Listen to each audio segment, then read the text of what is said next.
부임 첫날 병사들이 먹는 밥 상태를 확인하러 식당으로 향하던 신임 여군 대대장. 하지만 그녀의 앞을 떡하니 가로막은 건 다름 아닌 부하 간부인 작전과장과 행보관이었습니다. 어이쿠, 대대장님. 여기 짬 냄새나서 역하실 텐데 굳이 들어가시게요? 여자가 이런 거 보는 거 아닙니다. 관사 가서 짐이나 푸시죠. 계급이 더 낮은데도 불구하고 덩치로 문을 틀어막으며 노골적으로 상관을 무시하는 두 남자. 순간 여군 대대장의 눈빛이 서늘하게 돌변하고 어디론가 전화를 거는데요. 여러분, 오늘도 편안한 시간 보내고 계신가요?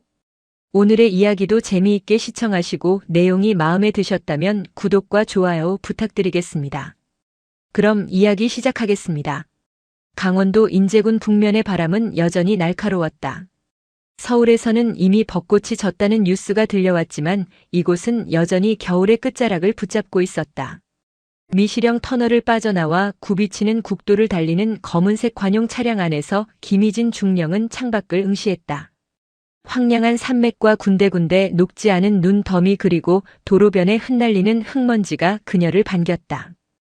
육군사관학교 졸업 이후 줄곧 정책부서와 국방부 본부에서 근무했던 그녀에게 전방야전부대 지휘관 보직은 이번이 처음이었다. 그것도 육군 제12보병사단 을지부대 예하 보급 수송대대장이라니. 동기들 사이에서도 깊이 1순위로 꼽히는 험지 중의 험지였다. 하지만 김희진은 담담했다. 누군가는 가야 할 곳이었고 그녀는 피할 생각이 없었다. 차량이 위병소를 통과하자 정예보급 선봉수송이라는 부대 구호가 적힌 바위가 눈에 들어왔다. 운전병이 능숙하게 본청 현관 앞에 차를 댔다. 문이 열리자마자 기다렸다는 듯 싸늘한 산바람이 훅 끼쳐왔다. 충성. 현관 앞에는 2명의 남자가 서 있었다. 건성으로 올린 손. 짝다리를 짚은 듯한 삐딱한 자세. 전투복 상의 지퍼를 끝까지 올리지 않아 안에 입은 러닝셔츠가 살짝 보이는 남자. 대대 작전과장 박상철 소령이었다. 그 옆에는 배가 불룩하게 나온 행보관 최만식 원사가 사람 좋은 미소를 띠고 서 있었다. 보급 수송대대 작전과장 소령 박상철입니다. 오시는 길 험하셨을 텐데 고생 많으셨습니다. 아시다시피 인제 바닥이 워낙 거칠어서 말입니다. 박상철의 첫마디는 환영 인사라기보다는 경고에 가까웠다. 여자인 당신이 감당하기엔 벅찬 곳이라는 뉘앙스가 뚝뚝 묻어났다. 김희진은 그가 내민 손을 보지 못한 척하고 짧게 답례만 한 뒤 곧바로 지휘봉을 고쳐 잡았다. 반갑네. 대대장 김희진이다. 부대 현황 보고는 나중에 서류로 받지. 점심시간이 거의 끝난 것 같은데 식당으로 바로 이동한다. 박상철의 눈썹이 꿈틀했다. 그는 당황한 기색을 숨기며 최 원사를 곁눈질했다. 최 원사가 재빨리 끼어들었다.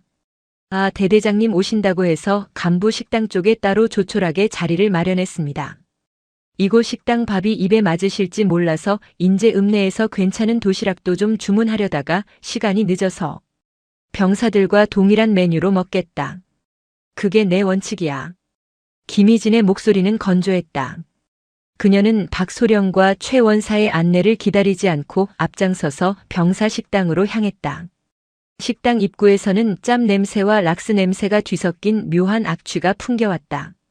최신식 조리기구가 도입되었다는 국방부의 홍보 영상과는 달리 바닥 타일은 깨져 있었고 배수로 덮개는 녹이 슬어 있었다. 식당 안은 병사들로 북적였다. 대대장이 들어서자 식사 맛있게 하십시오라는 구호가 여기저기서 터져나왔지만 김희진은 그 목소리에 힘이 없음을 본능적으로 느꼈다. 활기찬 병영이 아니라 마치 도살장에 끌려온 소들처럼 눈빛이 죽어 있었다. 김희진은 배식대 앞에 섰다. 조리병이 국자를 들고 머뭇거렸다. 뭐하나? 퍼담아. 아, 예. 알겠습니다. 조리병의 손이 떨렸다. 식판에 담긴 국은 김치찌개라고 적혀 있었지만 실상은 붉은색 소금물에 가까웠다. 건더기라고는 물러터진 김치 조각 몇 개와 두부 부스러기가 전부였다. 메인 반찬이라는 제육볶음은 고기보다 양파와 당근이 더 많았고 그나마 있는 고기도 비계 덩어리뿐이었다. 밥은 찐밥 특유의 묵은 냄새가 났다. 김희진은 식판을 들고 병사들 틈이 아닌 간부석 테이블에 앉았다. 박소령과 최 원사가 허둥지둥 식판을 들고 따라와 맞은편에 앉았다. 그들의 식판에는 조리병이 따로 챙겨준 듯한 계란 후라이가 하나씩 올려져 있었다. 김희진의 식판에는 없는 것이었다. 이게 오늘 정량인가? 김희진이 숟가락을 들지 않은 채 물었다. 박소령이 물을 한 모금 마시고는 넉살 좋게 대답했다. 아, 대대장님 보시기엔 좀 부실해 보일 수도 있겠습니다. 근데 요즘 MZ세대 병사들이 입맛이 까다로워서 짬밥을 잘 안 먹습니다. 고기 줘봤자 남겨서 다 음식물 쓰레기로 버립니다. 잔반 처리 비용 줄이려면 어쩔 수 없이 양을 좀 조절해야 합니다. 위에서도 잔반 줄이라고 난리 아닙니까? 최 원사가 거들었다. 맞습니다. 저희도 처음엔 규정대로 다 줬는데 애들이 PX 가서 냉동만 사 먹지 밥은 거들떠도 안 봅니다. 이게 다 효율적인 부대 운영을 위한 저희 나름의 노하우입니다. 현장 사정은 규정집이랑은 좀 다르지 않습니까? 현장 사정, 노하우. 김희진은 그 단어들이 역겨웠다. 그녀는 숟가락으로 국을 한번 휘저었다. 맑은 국물 속에서 떠오르는 것은 아무것도 없었다. 그녀는 국물을 한 숟가락 떠서 입에 넣었다. 짰다. 혀가 아리고 목구멍이 따가울 정도로 짰다. 이것은 재료의 맛이 아니었다. 재료가 부족한 것을 감추기 위해 소금과 조미료를 들이부은 맛이었다. 사람이 먹을 음식이 아니었다. 짜군. 아, 간이 좀 샌가 봅니다. 조리병 녀석들을 좀 닥달해야겠습니다. 애들이 워낙 자극적인 걸 좋아해서. 박소령은 대수롭지 않다는 듯 자신의 식판에 있는 계란 후라이를 베어 물었다. 노른자가 터져 나오는 모습을 보며 김희진은 구역질을 참았다. 그녀는 젓가락을 내려놓고 박소령을 똑바로 응시했다. 자네들 식판에 있는 계란은 메뉴표에 없던데. 박소령이 씹던 동작을 멈췄다. 아, 이거 말입니까? 취사반장이 간부들 고생한다고 서비스로 하나씩 붙여준 겁니다. 대대장님 것도 하나 해오라고 할까요? 아니 됐다. 김희진은 자리에서 일어났다. 식판에 담긴 음식은 거의 손대지 않은 상태였다. 그녀는 잔반통으로 걸어가 식판을 뒤집었다. 붉은 국물과 비계 덩어리가 짬통 속으로 쏟아져 내렸다. 그 소리가 유난히 크게 울려 식당 안의 모든 시선이 그녀에게 쏠렸다. 식당을 빠져나오자 박소령이 뒤따라 나왔다. 그는 입가에 묻은 계란 노른자를 닦으며 비아냥거리는 투로 말했다. 대대장님 식사가 입에 많이 안 맞으셨나 봅니다. 그러게 제가 읍내에서 도시락 시킨다고 했지 않습니까? 서울 정책실에서 드시던 거랑은 많이 다르실 겁니다. 여기는 야전입니다, 야전. 그는 야전이라는 단어에 힘을 주었다. 책상 물림 여군이 뭘 알겠냐는 무시가 노골적이었다. 관사 청소는 다 해놨습니다. 짐 푸시고 좀 쉬십시오. 집안일도 하셔야 하고 정리할 게 많으실 텐데 오늘은 일과 그냥 마무리하시죠. 집안일. 김희진은 걸음을 멈췄다. 그녀는 천천히 몸을 돌려 박소령에게 다가갔다. 키는 박소령이 더 컸지만 기세는 김희진이 눌리지 않았다. 박소령. 예, 대대장님. 자네가 말한 그 야전의 노하우와 융통성이라는 거 내가 앞으로 아주 깊이 있게 배워보도록 하지. 그리고 김희진은 박소령의 전투복 상의 지퍼를 턱끝까지 올려주었다. 거칠고 투박한 손길이었다. 박소령이 당황하여 뒷걸음질 쳤다. 군인이 복장 불량이군. 안에 입은 러닝셔츠가 다 보인다. 기본부터 다시 배우는 게 좋겠어. 김희진은 대답도 기다리지 않고 대대장실이 있는 본청 2층으로 올라갔다. 대대장실은 냉기가 감돌았다. 전임 대대장이 쓰던 낡은 책상과 소파가 그대로 남아 있었다. 김희진은 자리에 앉지 않고 창가로 다가갔다. 창밖으로 연병장과 수송부 차고지가 내려다 보였다. 수십 대의 2.5톤 트럭과 5톤 트럭이 도열해 있었지만 움직이는 차량은 거의 없었다. 그녀는 주머니에서 스마트폰을 꺼냈다. 녹음 앱이 켜져 있었다. 식당에서의 대화가 고스란히 저장되어 있었다. 그녀는 이어폰을 꽂고 녹음된 내용을 다시 들었다. MZ세대 병사들이 밥을 안 먹는다. 효율적인 부대 운영. 거짓말이었다. 조금 전 식당에서 봤던 병사들의 식판은 깨끗하게 비워져 있었다. 맛이 있어서가 아니라 배가 고파서 억지로 먹은 것이었다. 20대 초반의 혈기왕성한 청년들이 밥을 남길 리가 없었다. 그런데도 잔반이 많이 나온다고 보고했다면 그 식재료는 어디로 갔단 말인가. 김희진은 책상 위에 놓인 인트라넷 컴퓨터를 켰다. 국방물 자정보 체계에 접속하기 위해 아이디와 비밀번호를 입력했다. 그녀의 손가락이 키보드 위를 빠르게 움직였다. 그녀는 육군본부 군수참모부에서 예산 편성을 담당했었다. 숫자와 데이터는 그녀의 주무기였다. 지난 1년간 보급 수송대대의 주부식 수령 내역과 급식 인원 현황을 띄웠다. 화면 가득 엑셀표와 그래프가 나타났다. 김희진의 눈매가 가늘어졌다. 서류상으로는 매일 최고급 한우와 신선한 야채가 정량대로 들어오고 있었다. 1인당 급식비 단가는 13,000원. 서울 강남의 백반집보다 높은 수준이었다. 하지만 오늘 그녀가 먹은 밥은 3,000원짜리 편의점 도시락보다 못했다. 하루에 100만 원. 김희진은 대략적인 계산을 끝냈다. 이 부대에서 매일 최소 100만 원어치의 식재료가 증발하고 있었다. 한 달이면 3천만 원. 1년이면 3억 6천만 원이었다. 단순히 행보관 혼자서 챙길 수 있는 규모가 아니었다. 작전과장 박상철 안이 그 윗선까지 연결되어 있을 가능성이 높았다. 똑똑. 노크 소리와 함께 행보관 최만식 원사가 들어왔다. 그의 손에는 믹스커피 2잔이 들려 있었다. 대대장님 식사도 제대로 못하시고 속상하실까봐 달달한 커피 한 잔 타왔습니다. 이게 야전의 맛 아니겠습니까? 최 원사는 넉살 좋게 커피잔을 책상 위에 내려놓았다. 김희진은 모니터 화면을 급히 끄지 않고 그대로 두었다. 최 원사의 눈동자가 모니터 화면을 힐끔 스치고 지나갔다. 엑셀표를 본 그의 눈빛이 순간 흔들렸다. 행보관. 예 대대장님. 우리 부대 잔반 처리업체 계약서랑 지난 3년치 수거 내역서 지금 바로 가져와. 최 원사의 표정이 굳었다. 아 지금 말입니까? 그게 서류가 창고 깊숙이 있어서 찾으려면 시간이 좀 걸립니다. 그리고 담당 군무원이 오늘 휴가라서. 못 찾겠으면 내가 가서 찾지. 행정반에 열쇠 있지 않나? 아닙니다. 제가 찾아보겠습니다. 근데 대대장님 오시자마자 너무 무리하시는 거 아닙니까? 여기 애들도 적응할 시간이 필요합니다. 너무 쪼우면 애들 타령합니다. 은근한 협박이었다. 내가 깐깐하게 굴면 사고가 터질 것이고 그 책임은 지휘관인 내가 진다는 경고. 김희진은 커피잔을 들어 입에 댔다. 달았다. 너무 달아서 쓴맛이 났다. 타령이라. 누가 도망칠지는 두고 봐야겠군. 나가봐. 최 원사가 씩씩거리며 나갔다. 문이 닫히자 김희진은 믹스커피를 쓰레기통에 부어버렸다. 그녀는 다시 창밖을 내다봤다. 연병장 구석 흡연장에서 박소령과 최 원사가 모여 심각하게 이야기를 나누고 있는 모습이 보였다.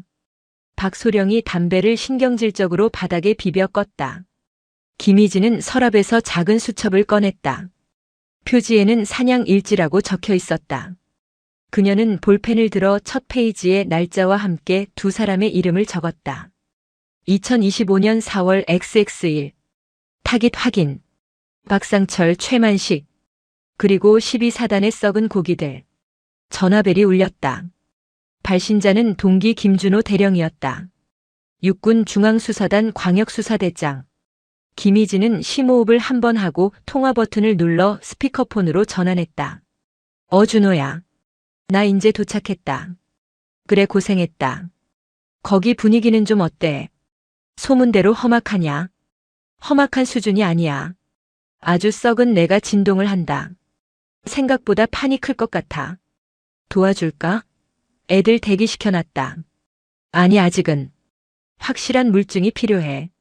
놈들이 방심할 때까지 기다릴 거야. 여자가 지휘관으로 왔다고 아주 우습게 보고 있거든.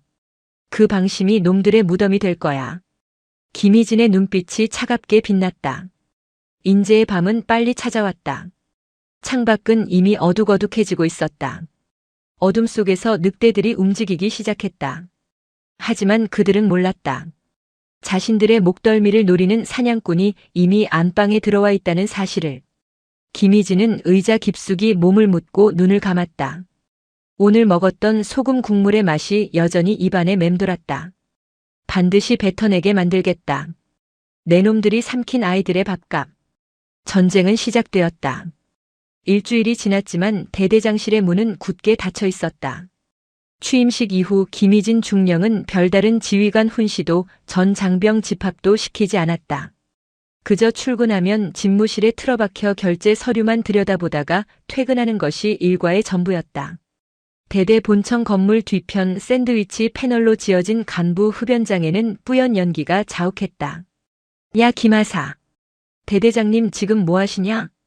박상철 소령이 다 핀 담배꽁초를 바닥에 침과 함께 뱉으며 물었다. 상황병 김하사가 눈치를 보며 대답했다. 계속 컴퓨터만 보고 계십니다. 어제 보급관님한테 받아가신 지난 3년치 차량 운행 일지랑 유류 불출 대장. 그거 엑셀로 정리하고 계시는 것 같습니다. 운행 일지? 채 꼼꼼한 척은. 박소령이 코웃음을 쳤다. 옆에서 스마트폰으로 주식 차트를 보고 있던 최만식 원사가 킬킬거렸다. 과장님 걱정 마십시오. 육사 출신 엘리트라잖습니까? 정책실에서 펜대만 굴리다 온 양반이 기름 냄새 나는 현장을 뭘 알겠습니까? 그냥 뭐라도 하는 척해야 가오가 사니까 저러는 거지. 엑셀? 그거 맞춰본들 우리가라 장부를 어떻게 찾아냅니까? 우리가 짬밥이 얼만데. 하긴. 행보관님이 이번 달 사단 감찰 나올 때 마일리지 조작한 거 완벽하게 막으셨지 않습니까? 역시 대단하십니다. 아이고 머리요. 사단 군수처 김 상사 그 친구가 제 훈련소 동기 아닙니까? 술 한 잔 사주면 입 딱 닫습니다. 근데 저 양반 다음 진급 때문에 사고 안 치려고 몸살이는 게 딱 보입니다. 여자들이 원래 겁이 많아서 새로운 거 시도 못합니다. 적당히 비위 맞춰주면 1년 있다가 조용히 딴 데로 갈 겁니다. 그렇죠? 아, 오늘 저녁에 읍내 대성정비 김 사장이랑 약속 있는 거 아시죠? 이번에 들어온 부속품 재생 타이어로 돌린 거 대금 정산받아야죠. 아, 그 김 사장? 알겠습니다. 오늘 저녁에 소고기 좀 씹겠네. 흡연장 환기구는 대대장실 창문 바로 아래쪽으로 연결되어 있었다. 낡은 건물의 방음은 형편없었다. 김희진은 창문을 아주 조금 열어둔 채 블라인드 뒤에서 그들의 대화를 토시 하나 빠뜨리지 않고 듣고 있었다. 그녀의 책상 위에는 스마트폰 녹음기가 붉은 불빛을 깜빡이며 돌아가고 있었다. 겁 많은 여자. 몸살이는 지휘관. 그녀는 그들이 자신을 무능하고 소극적인 존재로 오판하길 바랐다. 방심은 사냥꾼에게 최고의 무기였다. 그녀는 다시 모니터로 시선을 돌렸다. 화면에는 국방수송정보체계에서 추출한 데이터와 최 원사가 제출한 수기장부를 대조한 엑셀 파일이 떠 있었다. 2024년 12월 5톤 상용 트럭 주행 거리 1200km. 실제 유류 불출량 3500km 분량. 차는 달리지 않았는데 기름은 매달 2000리터 이상 사라지고 있었다. 단순히 기름만 사라진 게 아니었다. 정비 내역서에는 멀쩡한 부품을 교체했다고 적혀 있었지만 창고 입고 내역에는 해당 부품이 들어온 기록이 없었다. 서류상으로만 부품을 갈아 끼우고 그 돈을 현금화해서 나눠 먹는 전형적인 부속 깡수법이었다. 대성정비 김 사장. 조금 전 흡연장에서 들었던 이름. 민간 정비업체와 결탁해 군용 부품을 빼돌리거나 재생 부품을 납품받는 고리. 김희진은 수첩에 대성정비 4글자를 굵게 적었다. 새벽 2시. 인제 산골짜기의 밤 공기는 살을 애는 듯 차가웠다. 당직 사관이 꾸벅꾸벅 졸고 있는 행정반을 지나 김희진은 소리 없이 복도를 빠져나왔다. 그녀는 전투복 대신 검은색 활동복을 입고 모자를 눌러 쓴 상태였다. 손에는 작은 손전등 하나가 들려 있었다. 그녀의 목적지는 수송부 정비고였다. 낮에 멀리서 봤을 때 정비고의 셔터가 살짝 열려 있는 것을 확인했었다. 정비고 안은 고요했다. 기름 냄새와 쇠 비린내가 진동했다. 어둠 속에서 거대한 군용 트럭들이 짐승처럼 웅크리고 있었다. 김희진은 손전등 불빛을 손바닥으로 가려 최소한의 빛만 비추며 차량 하부를 살피기 시작했다. 오늘 낮 운행을 마치고 돌아온 3호차. 서류상으로는 지난주에 브레이크 라이닝과 타이어 4짝을 모두 신품으로 교체했다고 되어 있는 차량이었다. 김희진은 사모차 바퀴 앞에 쪼그려 앉았다. 장갑을 낀 손으로 타이어 표면을 훑었다. 거칠어야 할 타이어의 트레드가 매끄러웠다. 마모 한계선이 거의 드러나 있었다. 심지어 타이어 측면에는 제조일자가 2021년으로 찍혀 있었다. 4년 묵은 폐타이어였다. 이걸 새 것으로 교체했다고 보고하고 돈을 가로챈 것이다. 미친 새끼들. 김희진의 입에서 나직한 욕설이 터져나왔다. 이 타이어를 달고 강원도의 미시령 고개를 넘는다. 이건 병사들을 사지로 내몰고 있는 것이나 다름없었다. 그때 정비고 안쪽 구석에서 달그락거리는 소리가 들렸다. 김희진은 순식간에 손전등을 끄고 트럭 바퀴 뒤로 몸을 숨겼다. 누군가 있었다. 발소리가 가까워졌다. 쇠로 된 공구를 바닥에 내려놓는 소리, 그리고 억눌린 흐느낌 소리가 들려왔다. 김희진은 조심스럽게 고개를 내밀었다. 희미한 비상등 불빛 아래 한 병사가 5톤 트럭 밑에 누워 렌치로 무언가를 조이고 있었다. 정비복은 기름투성이었고 얼굴은 눈물과 기름때로 범벅이 되어 있었다. 이거 안 조여지는데. 어떡하지? 내일 배차 나가야 되는데. 병사는 혼잣말을 하며 덜덜 떨고 있었다. 김희진은 숨을 죽이고 그에게 다가갔다. 누구냐? 힉. 병사가 소스라치게 놀라며 정비판 위에서 굴러떨어질 뻔했다. 렌치가 바닥에 떨어지며 쨍그랑하고 날카로운 소리를 냈다. 네, 대대장님. 병사는 벌떡 일어나려다가 트럭 범퍼에 머리를 찧었다. 김희진은 재빨리 다가가 그의 어깨를 눌러앉혔다. 괜찮아. 조용히 해. 앉아. 병사는 공포에 질린 눈으로 김희진을 올려다봤다. 명찰에는 일병 김영수라고 적혀 있었다. 김희진은 손전등으로 그가 작업하던 부위를 비췄다. 조향장치 연결 부위였다. 나사가 헛돌고 있었다. 나사선이 다 뭉개져서 아무리 조여도 고정되지 않는 상태였다. 이거 언제부터 이랬어? 그게. 김영수 일병은 입술을 깨물며 말을 잇지 못했다. 말해. 김일병. 내 잘못 아니야. 오늘 아침부터 그랬습니다. 그래서 행보관님한테 부속 교체해야 된다고 말씀드렸는데. 그냥 테이프 감아서 내보내라고. 부속 신청하면 사단에서 감사 나온다고. 이번만 버티라고 하셨습니다. 근데 내일 이 차가 탄약 싣고 양구까지 가야 돼서 제가 밤새서라도 어떻게든 고쳐보려고. 김영수 일병의 눈에서 눈물이 뚝뚝 떨어져 기름 묻은 바닥을 적셨다. 테이프를 감아서 내보내라니. 2.5톤의 폭발물을 싣고 산길을 달리는 차의 핸들을 테이프로 고정하라는 것이 말이 되는가. 그건 살인 짓이었다. 김희진의 가슴 속에서 뜨거운 것이 치밀어 올랐다.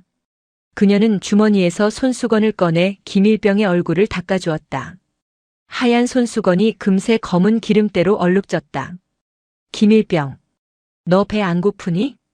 뚱딴지 같은 질문에 김일병이 눈을 동그랗게 떴다. 김희진은 주머니에서 초콜릿 바 하나를 꺼내 그의 손에 쥐어주었다. 이거 먹어. 그리고 이 차 내일 배차 취소다. 네? 하지만 작전과장님이 무조건 내보내라고. 작전과장 명령보다 내 명령이 위야. 내가 대대장이니까. 김희진의 눈빛은 단호했다. 김일병은 껍질을 깐 초콜릿 바를 한 입 베어 물었다. 긴장이 풀렸는지 어깨가 들썩였다. 김영수 일병. 이병. 김영수. 지금부터 내가 하는 말 잘 들어. 오늘 내가 나를 만난 건 비밀이다. 그리고 앞으로 정비고에서 일어나는 모든 일, 특히 부속품과 관련된 이상한 지시들은 날짜와 시간을 기록해서 나한테만 보고해. 할 수 있겠나? 행보관님이 알면 저 죽이실 텐데. 행보관이 널 죽이기 전에 내가 행보관을 죽일 거야. 사회적으로 그리고 법적으로. 김희진의 목소리는 서늘했지만 그 안에 담긴 확신이 김영수에게 전해졌다. 이 여자는 다르다. 지금까지 거쳐간 좋은 말만 하다가 떠나는 지휘관들과는 다르다는 것을 본능적으로 느꼈다. 알겠습니다. 대대장님. 그래. 들어가서 자. 이 차는 내가 운행 불가 판정 내릴 테니 걱정 말고. 김일병을 돌려보낸 뒤 김희진은 다시 트럭 밑으로 들어갔다. 그녀는 스마트폰 카메라를 켜고 뭉개진 나사선과 재생 타이어의 제조 일자를 접사로 촬영했다. 찰칵찰칵. 어둠 속에서 플래시가 터질 때마다 부패의 증거들이 하나씩 저장되었다. 다음 날 오전 10시. 대대장실 문이 열리고 박상철 소령이 들어왔다. 그의 표정은 평소보다 훨씬 밝아 보였다. 대대장님, 오늘 저녁에 시간 괜찮으십니까? 김희진은 결제 서류에서 눈을 떼지 않고 물었다. 저녁? 무슨 일이지? 아, 지역 유관 기관장님들이랑 간담회가 좀 있어서요. 읍내 유지분들이신데 새로 오신 대대장님 얼굴 뵙고 인사드리고 싶다고 난리시네요. 특히 대대 차량 정비 도와주시는 대성정비 사장님이 꼭 모시고 오라고 신신당부를 하셔서. 김희진은 펜을 멈췄다. 대성정비. 어젯밤 흡연장에서 들었던 그 이름. 그리고 재생 타이어의 출처. 박소령은 김희진이 거절할 것이라 예상하고 거절하면 지역 협조를 무시하는 꽉 막힌 여자라는 프레임을 씌울 준비를 하고 있었다. 김희진이 고개를 들었다. 그녀는 아주 부드럽게 미소 지었다. 그래요? 지역 주민들과의 소통도 지휘관의 중요한 임무죠. 가겠습니다. 박소령의 눈이 휘둥그레졌다. 정말 가십니까? 술자리라 좀 불편하실 수도 있는데. 괜찮습니다. 박소령이 옆에서 잘 보좌해주겠죠. 대성정비 사장님이라. 우리 부대 차량을 아주 알뜰살뜰하게 챙겨주시는 분이라고 들었는데 감사 인사라도 드려야겠네요. 아, 예. 맞습니다. 아주 애국자십니다. 그럼 18시까지 준비하겠습니다. 박소령은 신이 나서 나갔다. 문이 닫히자 김희진의 미소가 순식간에 사라졌다. 그녀는 서랍 깊숙한 곳에서 소형 녹음기를 꺼내 건전지를 교체했다. 그리고 옷장 안에 걸려있는 정복 대신 활동하기 편한 전투복을 꺼내 다림질 상태를 확인했다. 애국자? 그래, 얼마나 나라를 사랑해서 국고를 빨아먹는지 직접 확인해주지. 그녀는 어젯밤 정비고에서 찍은 사진들을 컴퓨터 비밀 폴더인 쓰레기통으로 옮겼다. 폴더 안에는 이미 수십 장의 증거 사진과 녹취록이 쌓여가고 있었다. 오늘 저녁 늑대들의 소굴로 제 발로 걸어 들어간다. 하지만 그들은 모를 것이다. 그들이 초대한 것이 순한 양이 아니라 이빨을 숨긴 사냥개라는 사실을. 김희진은 거울을 보며 전투복 카라를 단정하게 정리했다. 거울 속에 비친 그녀의 눈동자는 인제의 겨울바람보다 더 차갑게 빛나고 있었다. 오후 6시 인제 읍내 외곽의 토속 음식점 산채촌.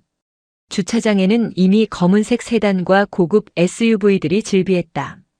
박상철 소령의 안내를 받아 들어간 룸에는 낯선 중년 남성 3명이 먼저 와서 자리를 잡고 있었다. 테이블 위에는 한우 갈비살과 자연산 송이버섯이 화려하게 세팅되어 있었다. 병사들이 먹는 맹물 김치찌개와는 차원이 다른 풍경이었다. 아이고, 오셨습니까? 우리 을지부대 보급 수송대대장님이 미인이시라는 소문은 들었는데 실제로 보니 인물이 아주 훤하십니다. 상석에 앉아있던 남자가 벌떡 일어나 김희진에게 악수를 청했다. 얼굴에 개기름이 흐르고 목에는 굵은 금목걸이를 한 사내. 대성정비 대표 김영철 사장이었다. 그는 김희진의 손을 두 손으로 꽉 잡고는 놓아주지 않은 채 엄지로 손등을 슬쩍 문질렀다. 명백한 성추행이었으나 친근함의 표시라는 명목으로 포장된 불쾌한 스킨십이었다. 반갑습니다. 김희진 중령입니다. 김희진은 억지로 미소를 지으며 손을 빼냈다. 그녀의 맞은편에는 지역 식자재 납품 업체인 강원유통 사장과 사단 군수처 군무원 한 명이 앉아 있었다. 일종의 카르텔 회식이었다. 자자 앉으시죠. 오늘 우리 대대장님 환영회 겸 지역 발전을 위한 단합대회 아니겠습니까? 박소령 뭐해? 대대장님 잔 채워드려야지. 김 사장이 호기롭게 외쳤다. 박소령이 재빠르게 소주병을 들었다. 대대장님, 오늘 같은 날은 한 잔 받으시죠. 이 사장님이 아주 귀한 술을 가져오셨습니다. 죄송합니다만 제가 술은 잘 못합니다. 사이다로 받겠습니다. 분위기가 순식간에 싸해졌다. 김 사장이 젓가락을 탁 내려놓으며 혀를 찼다. 에이, 군인이 술을 못해서 쓰나. 여군들은 이게 문제라니까. 분위기 맞출 줄을 몰라. 대대장님 주는 대로 받아먹는 것도 지휘관의 덕목입니다. 융통성. 아까 박소령한테 들으니까 그놈의 융통성 배우겠다고 하셨다며? 좌중에서 킬킬거리는 웃음소리가 터져나왔다. 김희진은 그들의 웃음 뒤에 숨겨진 조롱을 읽었다. 너는 우리 손바닥 아니야 라는 오만함. 좋습니다. 한 잔 받죠. 김희진이 소주잔을 내밀었다. 김 사장의 표정이 다시 밝아졌다. 그렇지. 여자가 따라주는 술이 맛있다는데 이따가 우리 대대장님이 한 잔 따라주시면 더 좋고. 하하. 술잔이 몇 순배 돌고 숯불 위에서 고기가 익어갔다. 김희진은 술을 마시는 척하며 물수건에 뱉어내거나 바닥에 몰래 쏟아버렸다. 그러면서 일부러 취한 척 눈을 조금씩 개슴츠레하게 떴다. 사장님. 근데 고기가 참 좋네요. 우리 애들도 이런 거 좀 먹여야 하는데. 김희진이 혀 꼬인 소리로 중얼거리자 식자재 납품업체 사장이 코웃음을 쳤다. 아이고 대대장님 애들은 짬밥이 최고죠. 이런 어급 한우는 단가가 안 맞아서 못 들어갑니다. 그래도 제가 서류상으로는 최대한 어급으로 맞춰드리고 있으니까 감사 때 걱정 안 하셔도 됩니다. 박소령님이랑 최 원사님이랑 다 합이 맞아서 잘 돌아가고 있어요. 취기가 오른 식자재 사장이 덜컥 말실수를 했다. 박소령이 급하게 사장의 허벅지를 꼬집었다. 아 사장님, 취하셨나 봅니다. 무슨 농담을 그렇게 해. 아 왜 그래? 대대장님도 이제 우리 식구인데. 안 그렇습니까 누님? 김 사장이 김희진에게 누님이라는 호칭을 쓰며 술병을 들이밀었다. 김희진은 비틀거리는 척하며 테이블 아래로 손을 뻗었다. 미리 켜둔 스마트폰 녹음기가 핸드백 안에서 돌아가고 있었다. 그럼요. 식구죠. 근데 김 사장님 지난번에 우리 사모차 수리한 거 말입니다. 재생 타이어 쓴 거 아니죠? 제가 보니까 고무가 좀 오래된 것 같던데. 김희진이 핵심을 찔렀다. 그러나 말투는 술 취한 사람의 넋두리처럼 몽롱했다. 김 사장은 방심했다. 아따, 대대장님 눈썰미 있으시네. 근데 그게 기술입니다. 재생이라도 저희가 왁스 칠삭해서 끼우면 새 것보다 더 짱짱합니다. 남는 차액은 뭐 좋은 데 쓰는 거죠. 우리 행보관님 딸내미 대학 등록금도 보태주고 박소령님 골프채도 좀 바꿔드리고. 그게 다 지역 경제 살리는 길 아닙니까? 김 사장은 자신이 무슨 말을 하는지도 모른 채 범죄 사실을 술술 불어댔다. 박소령의 얼굴이 사색이 되었다. 그는 김 사장의 입을 막으려 했지만 이미 엎질러진 물이었다. 김희진은 고개를 끄덕이며 웃었다. 아, 좋은 데 쓰시는구나. 참, 훈훈하네요. 밤 10시. 회식이 파하고 식당 밖으로 나왔을 때 김희진은 몸을 가누지 못하는 척하며 박소령의 부축을 받았다. 대대장님 많이 취하셨습니다. 관사까지 모셔다 드리겠습니다. 아냐, 나 혼자 갈 수 있어. 내일 봐, 박소령. 김희진은 비틀거리며 대리기사가 운전하는 자신의 차에 탔다. 차 문이 닫히고 틴팅된 창문이 올라가는 순간 뒷좌석에 기댄 김희진의 눈에서 취기가 씻은 듯이 사라졌다. 그녀는 핸드백에서 녹음기를 꺼내 이어폰을 꽂았다. 김 사장의 육성이 선명하게 들려왔다. 재생이라도 왁스 칠삭해서 끼우면. 행보관님 딸내미 등록금. 박소령님 골프채. 결정적인 스모킹 건이었다. 김희진은 차창 밖으로 멀어지는 박소령과 사장들의 모습을 바라보며 차갑게 중얼거렸다. 그래, 실컷 즐겨둬라. 그게 너희들의 마지막 만찬일 테니. 다음 날 오후 2시. 사단 지휘 통제실의 한 라인이 요란하게 울렸다. 대대 상황실에 있던 김희진은 직감적으로 사고가 터졌음을 알았다. 스피커폰 너머로 다급한 목소리가 터져나왔다. 보고합니다. 보급 수송대대 5호 차량 46번 국도 용대리 인근에서 가드레일 충돌 사고 발생.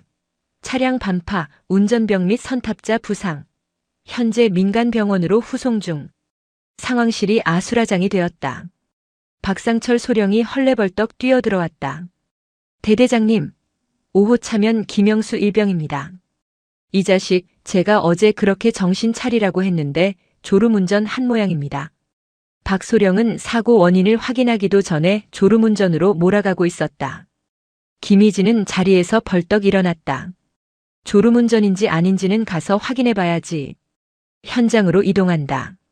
아니, 대대장님, 굳이 현장까지 가실 필요 없습니다. 험한 꼴 보십니다. 제가 가서 수습하고 사단에는 운전병 부주의로 보고하겠습니다. 그래야 대대장님 지휘 책임 문제도 덜. 비켜. 김희진은 박소령을 밀치고 밖으로 나갔다. 지휘 차량을 타고 사고 현장에 도착했을 때 처참한 광경이 눈에 들어왔다. 2.5톤 트럭의 앞범퍼가 엿가락처럼 휘어져 있었고 가드레일은 절벽 쪽으로 위태롭게 꺾여 있었다. 바닥에는 스키드 마크가 길게 끌려 있었다. 운전병 김영수 일병은 머리에 붕대를 감은 채 앰뷸런스 옆에 주저앉아 덜덜 떨고 있었다. 김희진이 다가가자 그가 울음을 터뜨렸다. 대대장님, 죄송합니다. 제가. 박소령이 따라와 김일병의 등짝을 후려쳤다. 야, 이 새끼야. 졸았지? 똑바로 말 안 해? 내가 졸아서 핸들 꺾은 거 맞지? 아닙니다. 브레이크가 쑥 들어갔습니다. 밟아도 그냥 쑥 빠졌다고요. 김일병의 절규에 박소령이 윽박질렀다. 거짓말하지 마. 지난주에 정비 다 끝난 차야. 내가 사람 죽일 뻔해놓고 어디서 기계 탓을 해. 박소령은 김일병을 희생양 삼아 기계 결함을 덮으려 하고 있었다. 김희진은 박소령의 손목을 낚아챘다. 그만해. 대대장님, 이 자식 이거 거짓말하는 겁니다. 감찰 나오면 골치 아파집니다. 그냥 운전 미숙으로 빨리 처리해야. 김희진은 대답 대신 찌그러진 트럭 밑으로 몸을 숙였다. 정복 바지가 흙바닥에 끌렸지만 개의치 않았다. 그녀는 휠 실린더 쪽을 살폈다. 브레이크 오일이 콸콸 쏟아져 나와 있었다. 호스는 낡아서 갈라져 있었고 연결 부위는 녹이 슬어 터져 있었다. 명백한 정비 불량. 아니, 이건 정비 불량이 아니라 살인 미수였다. 지난주 장부상으로는 신품 교체라고 적혀 있었던 그 부품이었다. 김희진은 흙투성이가 된 채 밖으로 나왔다. 그녀의 손에는 터진 브레이크 호스 조각이 들려 있었다. 박소령.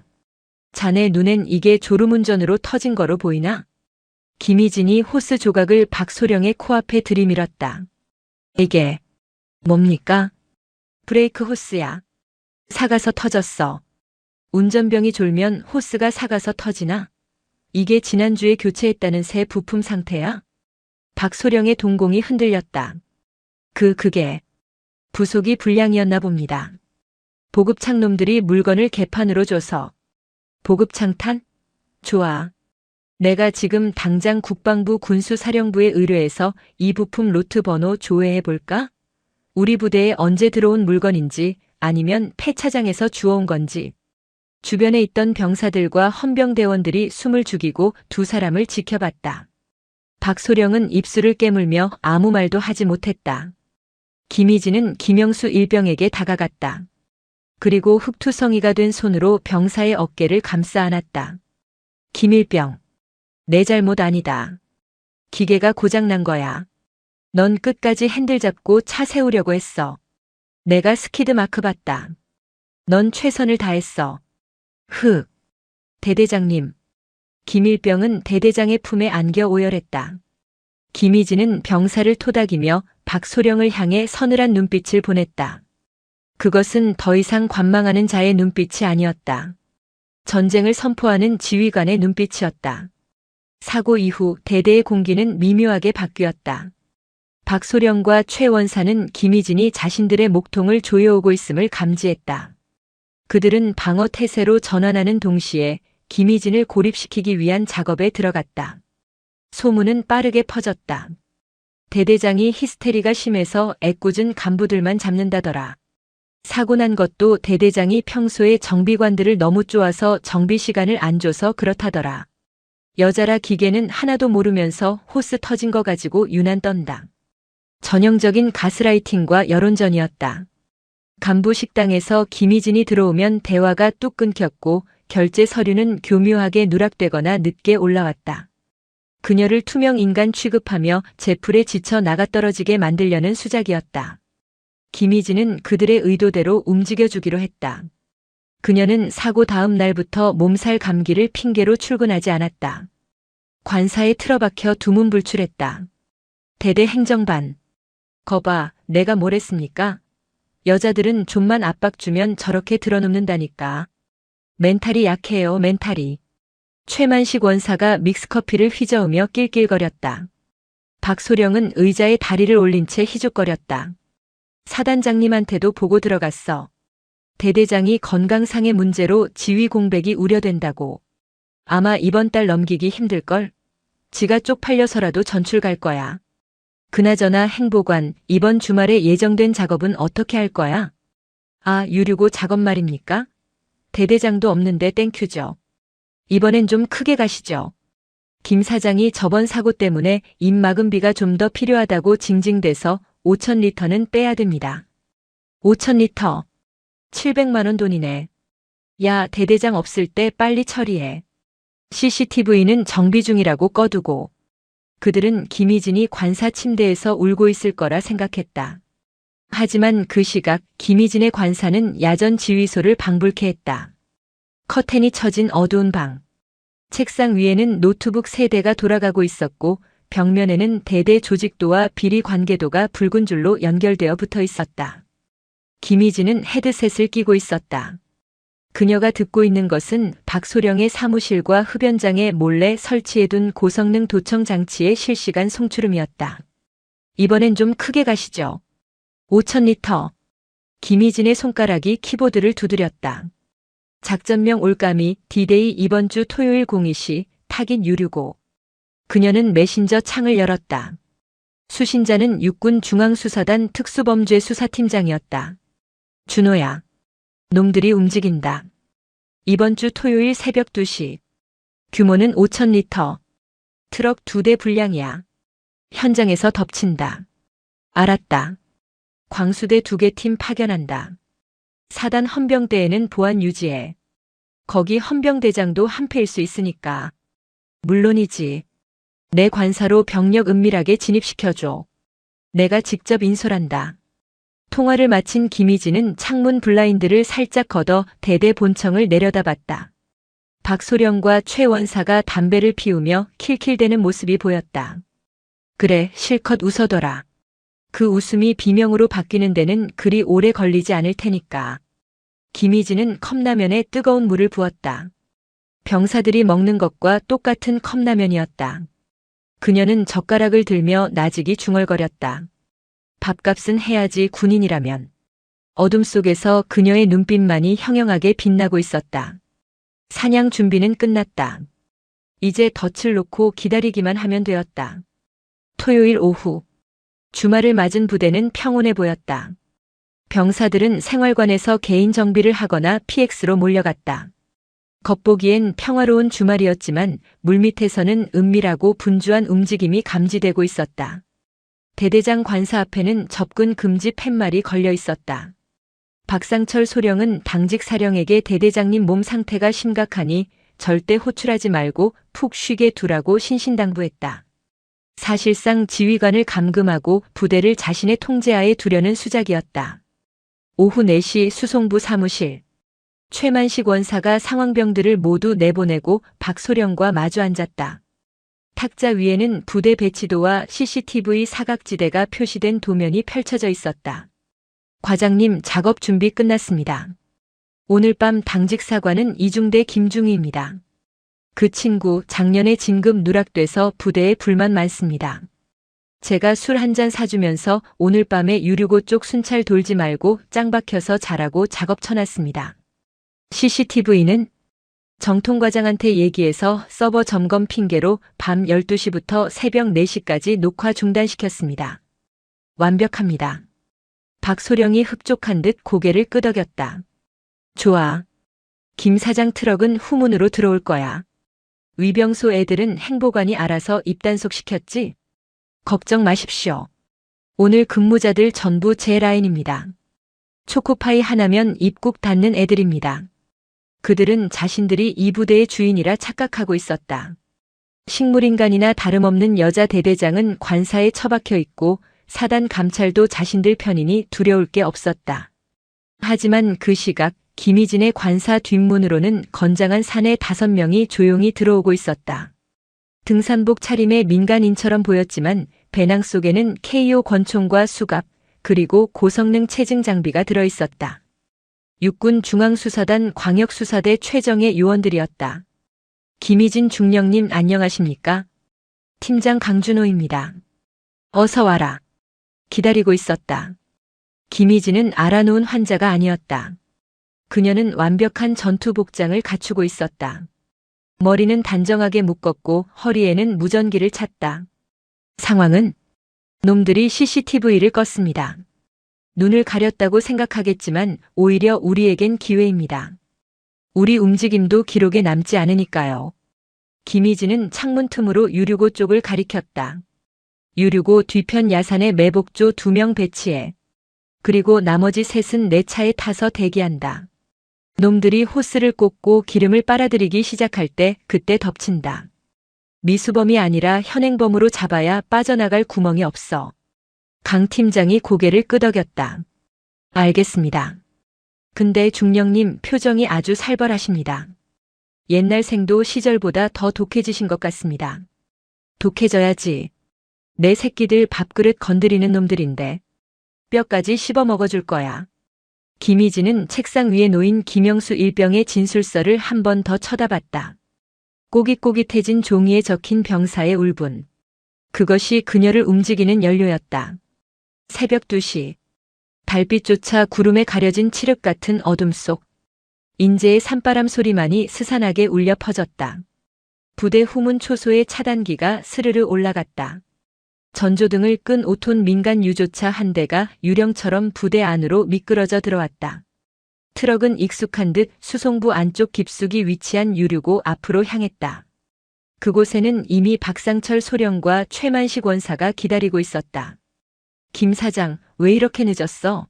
빨리빨리 움직여. 박소령이 낮은 목소리로 재촉했다. 유조차 운전석에서 대성정비 김 사장이 내렸다. 아따, 오는 길에 고라니가 튀어나와서 시겁했네. 물건은 확실히 준비된 거죠? 두말하면 잔소리지. 빨리 호스나 연결해. 최 원사가 유류 탱크의 잠금 장치를 풀었다. 철컥하는 소리가 고요한 부대에 유난히 크게 울렸다. 그들은 굵은 호스를 군용 유류 탱크에 꽂고 펌프를 가동했다. 저음의 모터 소리가 깔리기 시작했다. 경유 특유의 매캐한 냄새가 코를 찔렀다. 군용 면세유가 민간 트럭으로 콸콸 쏟아져 들어갔다. 그 액체는 단순한 기름이 아니었다. 국민의 혈세였고 전시의 병사들이 타고 나가야 할 생명줄이었다. 소리 좋다. 이게 다 돈이 얼마야? 박소령이 탐욕스러운 눈빛으로 호스를 바라봤다. 김 사장은 품 안에서 두툼한 서류 봉투 2개를 꺼냈다. 자, 약속한 잔금입니다. 이번엔 500장씩 깔끔하게 현찰로 준비했습니다. 5만원권이라 부피도 작아요. 역시 김 사장 센스 있어. 다음엔 타이어 쪽도 좀 더 늘려보자고. 창고에 쌓아두면 뭐해. 썩기 전에 현금화해야지. 박소령과 최 원사는 봉투를 받아들고 입이 귀에 걸렸다. 그들은 돈을 세어보느라 정신이 팔려 있었다. 그때였다. 유류고 뒤편 숲속에서 부스럭거리는 소리가 났다. 쉿! 무슨 소리 안 들렸어? 최 원사가 동작을 멈추고 숲 쪽을 노려봤다. 박소령도 긴장하여 봉투를 품에 숨겼다. 정적이 흘렀다. 고란이겠지. 여기 산 짐승 천지잖아. 쫄지 마, 행보관. 대대장도 없고 당직 사관도 자빠져 자는데 누가 우릴 봐? 박소령이 대수롭지 않게 넘겼다. 그들은 다시 낄낄거리며 담배에 불을 붙였다. 하지만 그 고라니는 야간 투시경을 착용한 CID 요원들이었다. 그들은 10m 거리 덤불 속에 엎드려 초고감도 카메라로 돈 봉투가 오가는 장면과 호스가 연결된 장면을 프레임 단위로 찍고 있었다. 무전기 이어폰을 낀 김희진의 귀에 요원의 목소리가 들려왔다. 타깃, 금품 수수 확인. 주유 80% 진행 중. 덮칠까요? 김희진은 어둠 속에 세워둔 자신의 SUV 안에서 핸들을 꽉 쥐었다. 아니, 호스 뺄 때까지 기다려. 놈들이 작전용 훈련 중이었다고 발뺌 못하게 기름이 민간 트럭에 완전히 들어간 걸 확인하고 덮친다. 시간이 영원처럼 흘렀다. 마침내 모터 소리가 멈추고 김 사장이 호스를 정리하기 시작했다. 박소령이 김 사장의 어깨를 두드리며 작별 인사를 건넸다. 수고했어. 내려가서 소주나 한잔하자고. 완벽한 범죄의 성공을 자축하려는 순간이었다. 자, 그럼 우린 이만. 김 사장이 트럭에 오르려는 찰나였다. 번쩍. 부대 구석 어둠 속에 숨어있던 SUV의 하이빔이 켜졌다. 강력한 LED 불빛이 박소령과 최원사, 김 사장을 정통으로 비췄다. 아, 뭐야? 세 사람은 비명을 지르며 눈을 가렸다. 갑작스러운 빛에 시야가 하얗게 멀어버렸다. SUV가 맹렬한 기세로 달려와 그들의 앞을 가로막았다. 차 문이 열리고 전투복을 입은 김희진이 천천히 걸어 나왔다. 그녀의 그림자가 하이빔 불빛을 받아 거대하게 길어지며 세 사람을 덮쳤다. 박상철 소령, 최만식 원사.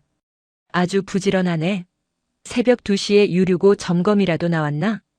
김희진의 목소리는 차분했지만 그 안에 서린 냉기는 영하 20도의 인제 날씨보다 더 차가웠다. 박소령은 눈을 껌뻑거리며 상황을 파악하려 애썼다. 네. 대대장님, 여기 어떻게? 아니, 몸도 안 좋으신 분이. 아파서 누워있으라고. 그래서 내 놈들이 내 부대 곳간을 다 털어먹는 동안 눈 감고 있으라고. 김희진이 한 발짝 더 다가갔다. 최 원사는 사색이 되어 뒷걸음질 치다 유류 호스에 걸려 넘어졌다.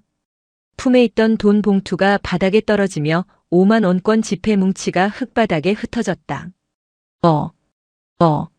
이게. 최 원사가 허둥지둥 돈을 주워 담으려 했지만 손이 떨려 잡히지 않았다. 박소령은 억지로 표정을 관리하며 소리쳤다. 이건 오해입니다. 대대장님, 이거 비상급유 훈련 중이었습니다. 김 사장이 훈련 협조해 준 거고요. 저 돈은 훈련 수당. 비상급유 훈련? 훈련 계획서에도 없고 당직 사령한테 보고도 안 된 훈련을 민간 트럭 불러서 현찰 주고받으면서 하나? 그리고 저 차는 들어올 땐 빈 차였는데 나갈 땐 왜 꽉 차 있을까? 박소령은 말문이 막혔다. 그는 궁지에 몰린 쥐처럼 김 사장을 쳐다봤지만 김 사장은 이미 차 뒤에 숨어 벌벌 떨고 있었다. 김희진, 너 이럴 거야? 내가 누군 줄 알아? 나 3사단장님 조카야. 내가 감히 나를 건드리고 무사할 것 같아? 결국 박소령은 계급장과 인맥을 들먹이며 본색을 드러냈다. 그래. 잘났네. 근데 어쩌지? 여긴 군대고 내가 내 지휘관이야. 그리고 김희진이 손가락을 튕겼다. 체포해.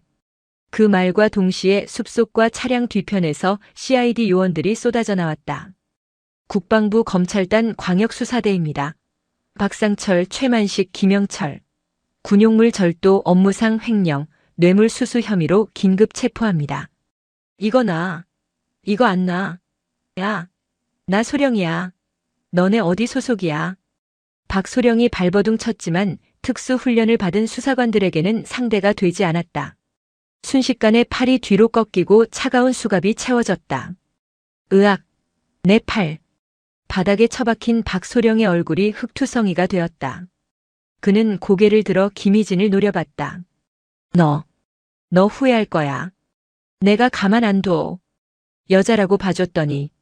김희진은 흙바닥에 널브러진 박소령 앞에 쪼그리고 앉았다. 그리고 그의 귀에 대고 나직이 아주 또렷하게 속삭였다. 봐줘? 누가 누굴 봐줬다는 거지? 넌 날 군인이 아니라 여자로 봐서 방심했고 난 널 군인이 아니라 도둑놈으로 봐서 잡은 거야.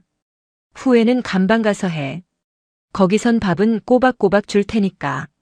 내가 병사들한테 먹였던 그 맹물국보다는 훨씬 맛있을 거다. 철컥. 김희진은 박소령의 전투복 주머니에서 또 다른 봉투 하나를 꺼냈다. 그가 몰래 챙겼던 뒷돈이었다. 이 돈은 국고로 환수한다. 그리고 너. 김희진은 차 뒤에 숨어있던 김 사장을 지목했다. 민간인이라고 안심하지 마. 군사시설 침입 및 군용물 절도 공범이야. 민간 검찰로 이송되면 더 재미있을 거야. 대성정비. 내일부로 압수수색 들어간다. 장부 태울 생각 마. 이미 다 확보했으니까. 김 사장은 그 자리에 주저앉아 오줌을 지렸다.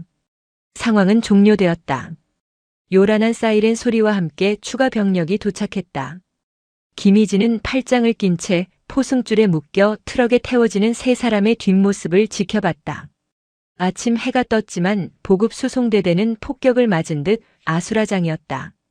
박상철 소령과 최만식 원사가 수갑을 차고 압송되는 장면을 아침 점호에 나온 전 장병이 목격했다. 그 충격은 실로 엄청났다. 대대의 실세이자 왕으로 군림하던 그들이 하루아침에 범죄자로 전락해 끌려가는 모습은 병사들에게는 경악이자 동시에 묘한 쾌감을 주었다. 오전 9시 대대장실. 김희진 중령은 헌병대 수사관들과 함께 압수수색을 지휘하고 있었다. 행정반 천장을 뜯어내자 검은 비닐봉지에 쌓인 이중 장부와 차명 통장 수십 개가 쏟아져 나왔다. 와, 대단하네. 아주 기업을 차리셨어. 강준호 수사대장이 혀를 내둘렀다. 통장 내역을 대충 훑어봐도 억 단위가 넘어갔다. 병사들의 밥값, 타이어값, 난방유값. 그 모든 것이 이 작은 통장들 속에 들어있었다. 그때 대대 연병장 위로 요란한 헬기 소리가 들려왔다. 사단장이었다. 사태가 국방부 직할 수사단까지 넘어갔다는 보고를 받고 사단장이 직접 헬기를 타고 날아온 것이다. 보통 일이 아니었다. 사단장은 헬기에서 내리자마자 굳은 표정으로 대대장실로 직행했다. 김희진 중령. 자네 지금 제정신인가? 사단장의 고함 소리가 복도를 울렸다. 김희진은 자리에서 일어나 경례를 올렸다. 충성. 충성? 지금 충성이 나와? 자네 나한테 보고도 없이 국방부 광수대를 끌어들여. 이게 우리 사단 망신시키는 꼴인 거 몰라서 이래. 사단장은 얼굴이 불그락 푸르락해져서 삿대질을 했다. 군대라는 조직은 폐쇄적이다. 내부 비리는 내부에서 조용히 징계하고 덮는 것이 관례였다. 그런데 김희진이 그 룰을 깨고 외부의 칼을 들이대어 사단의 치부를 만천하에 드러낸 것이다. 사단장님, 보고 드렸으면 조용히 덮으셨을 겁니까? 김희진의 반문에 사단장이 말문이 막혔다. 뭐라? 지난 3년입니다. 박소령과 최 원사가 부대를 갉아먹은 시간이요. 그동안 사단 감찰, 군수참모, 헌병대. 아무도 몰랐습니까? 아니면 알고도 모른 척 하신 겁니까? 제가 확인한 바로는 사단 군수처 간부들도 정기적으로 상납받은 정황이 있습니다. 이 사람이 지금 누굴 의심하는 거야?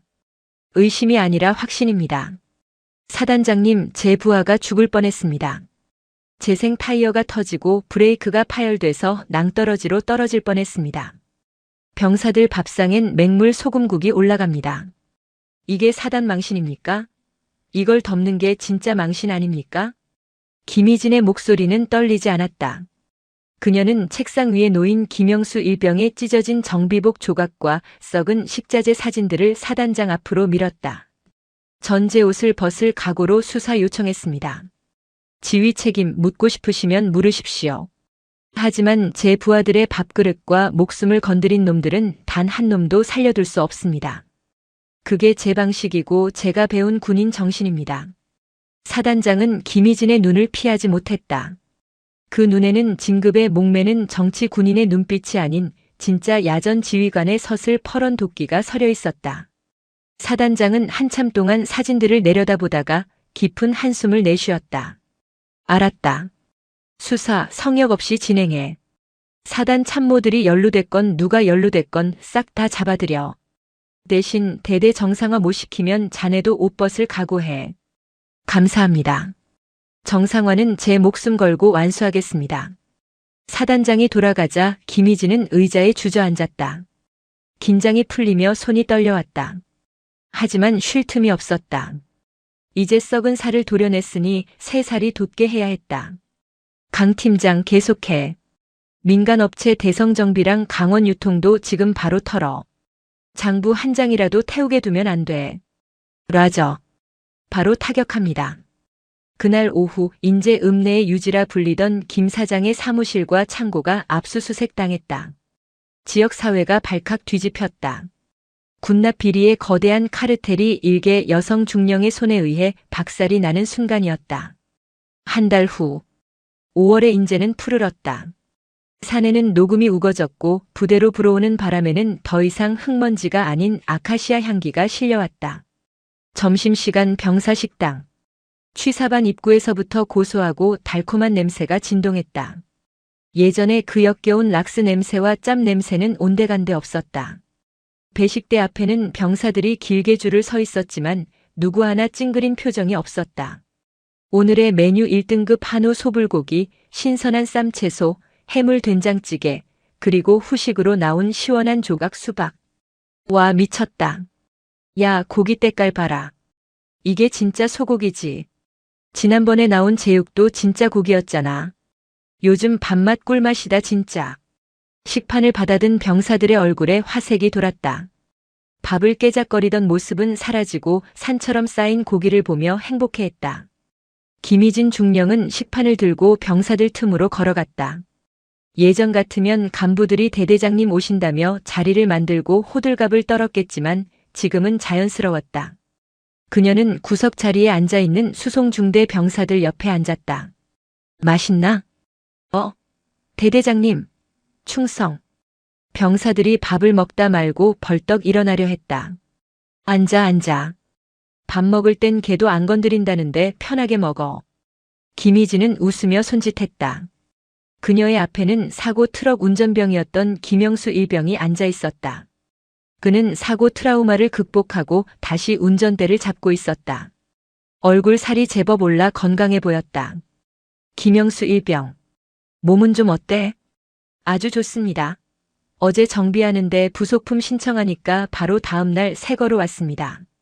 정비관님이 이제 갈아칠 생각 꿈도 꾸지 마라고 하시면서 아주 FM대로 가르쳐 주십니다. 그래야지. 차가 건강해야 너희도 안전한 거니까. 김희진은 불고기를 크게 한 쌈 싸서 입에 넣었다. 짜지도 맵지도 않은 적당한 간.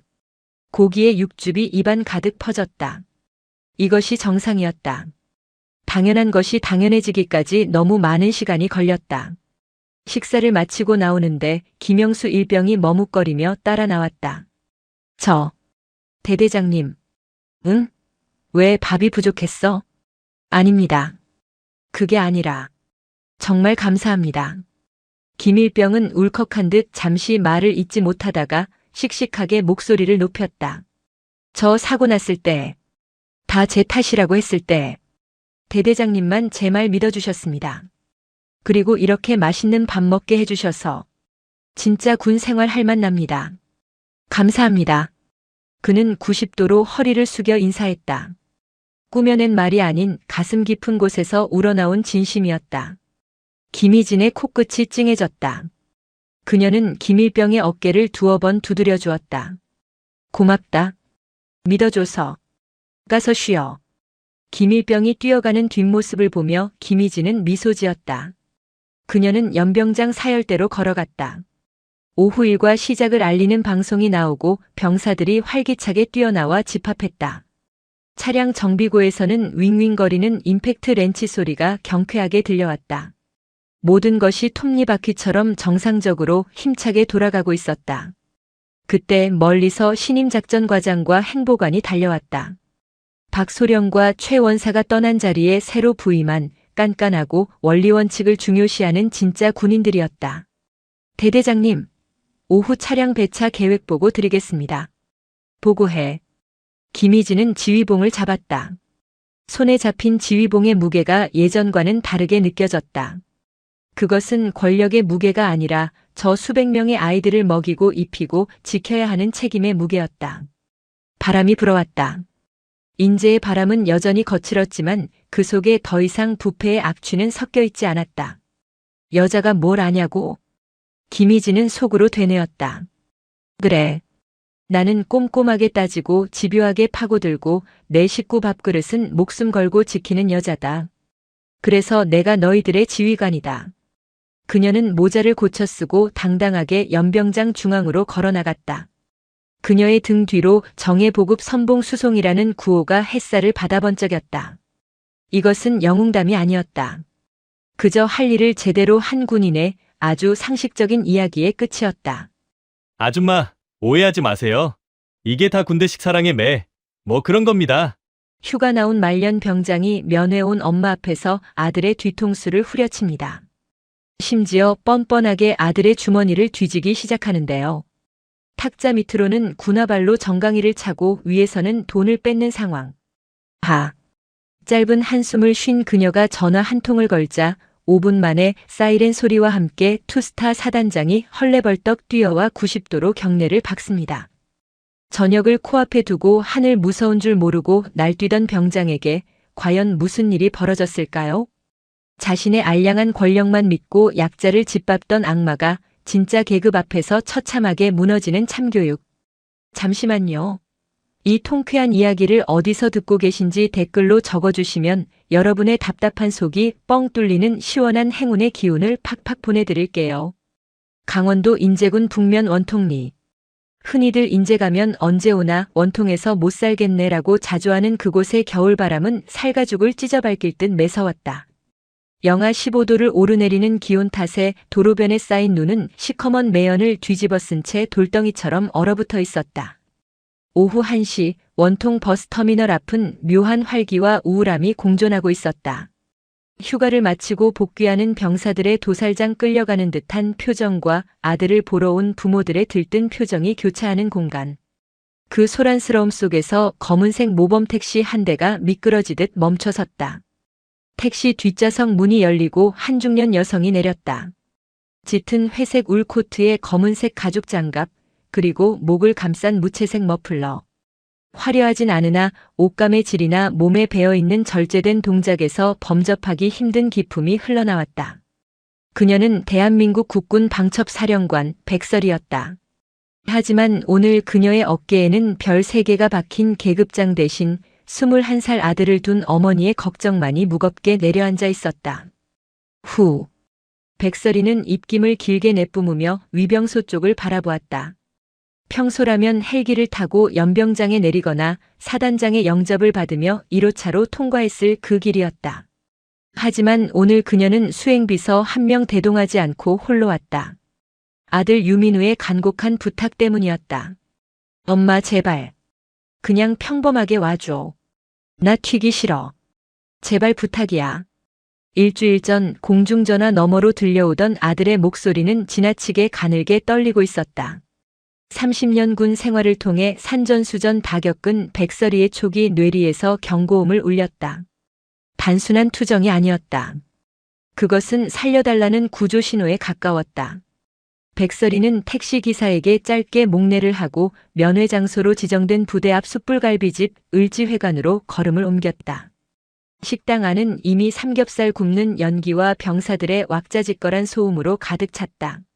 이모, 여기 소주 한 병 더요. 야, 많이 먹어라. 들어가면 또 짬밥이다. 여기저기서 들려오는 소리들. 백설이는 구석진 자리에 앉아 출입문을 주시했다.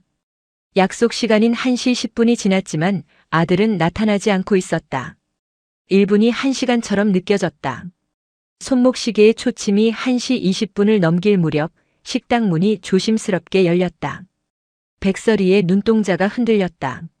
문을 열고 들어온 군인. 헐렁한 전투복 상에 푹 눌러쓴 베레모 아래로 보이는 앙상한 턱선.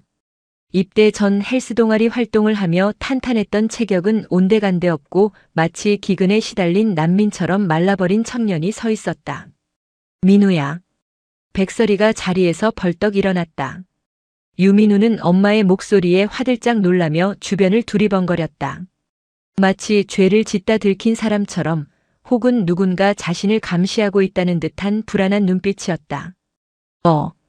엄마. 민우가 절뚝거리며 다가왔다. 백설이는 본능적으로 아들의 걸음걸이가 부자연스럽다는 것을 눈치챘다. 왼쪽 다리에 무게를 싣지 못하고 있었다. 앉아, 일단 앉아. 너 왜 이렇게 말랐니? 다리는 왜 그래?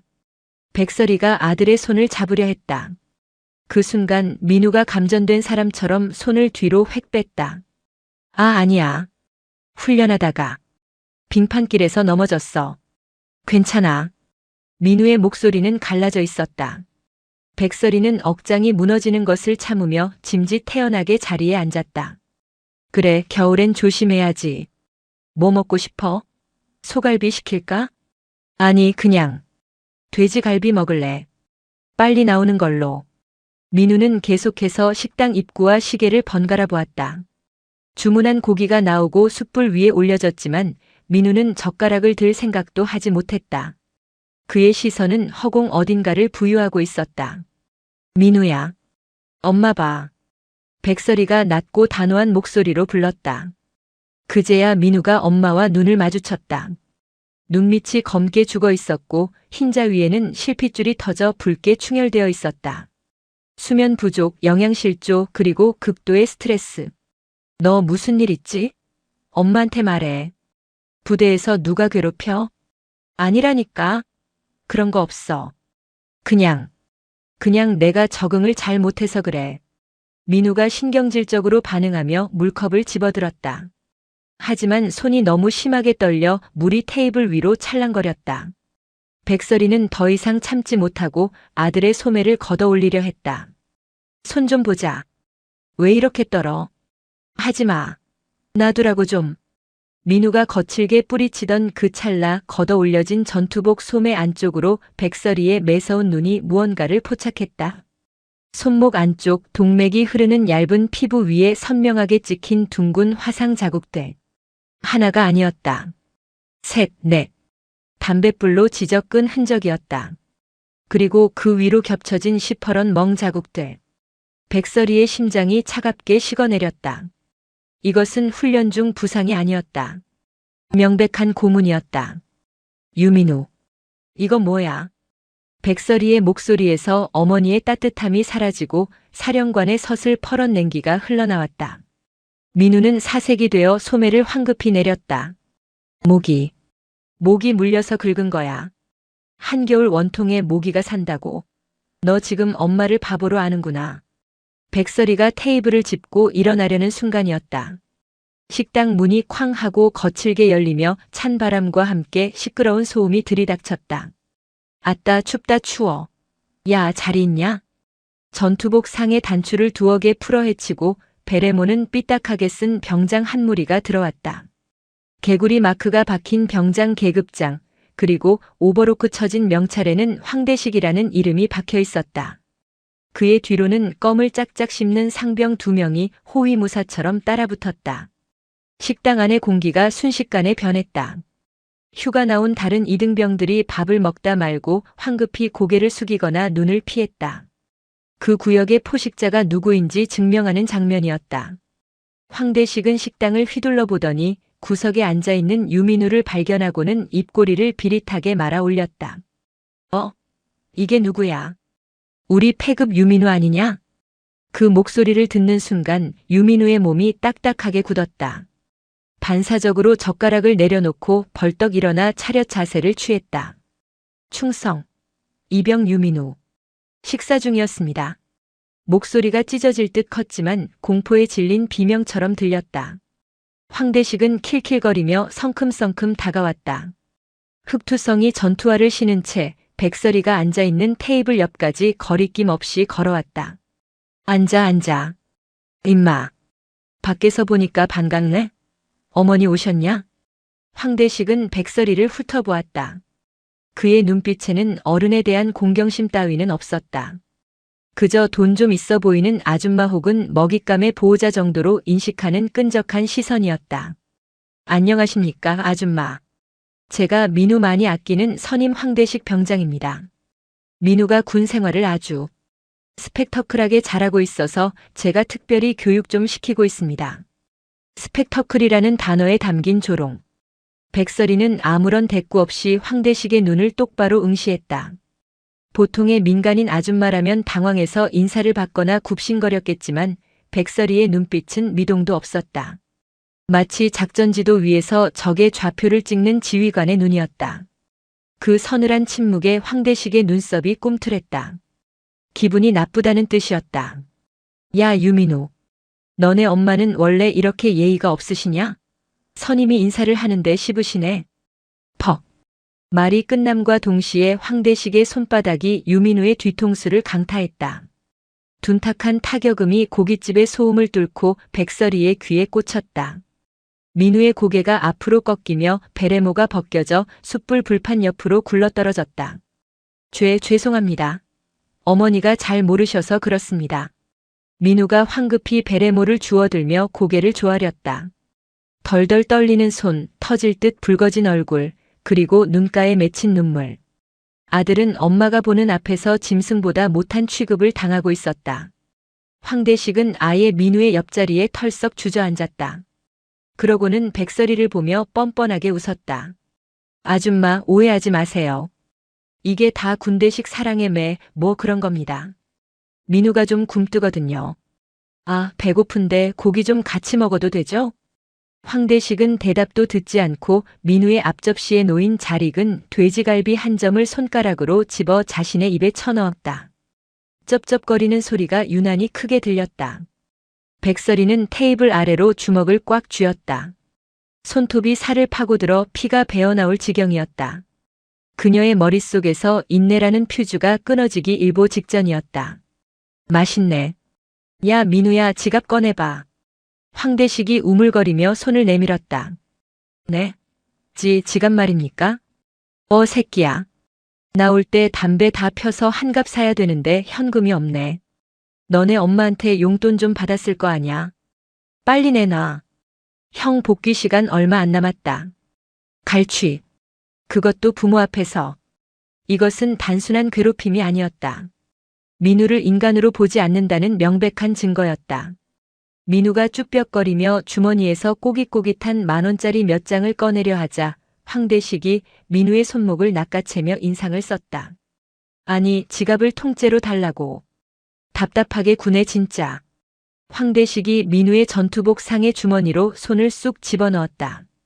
민우가 거부하려 몸을 비틀자 황대식은 테이블 밑으로 민우의 정강이를 군화발로 걷어찼다.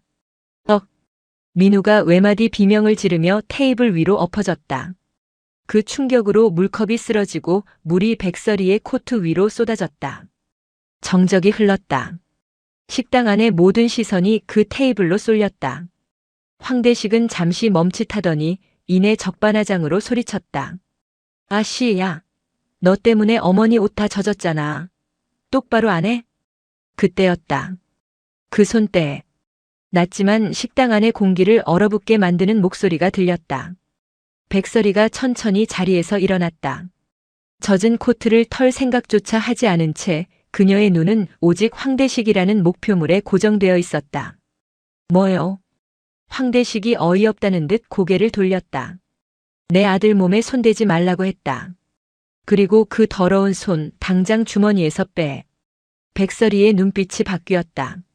그것은 더 이상 아들을 걱정하는 어머니의 눈이 아니었다.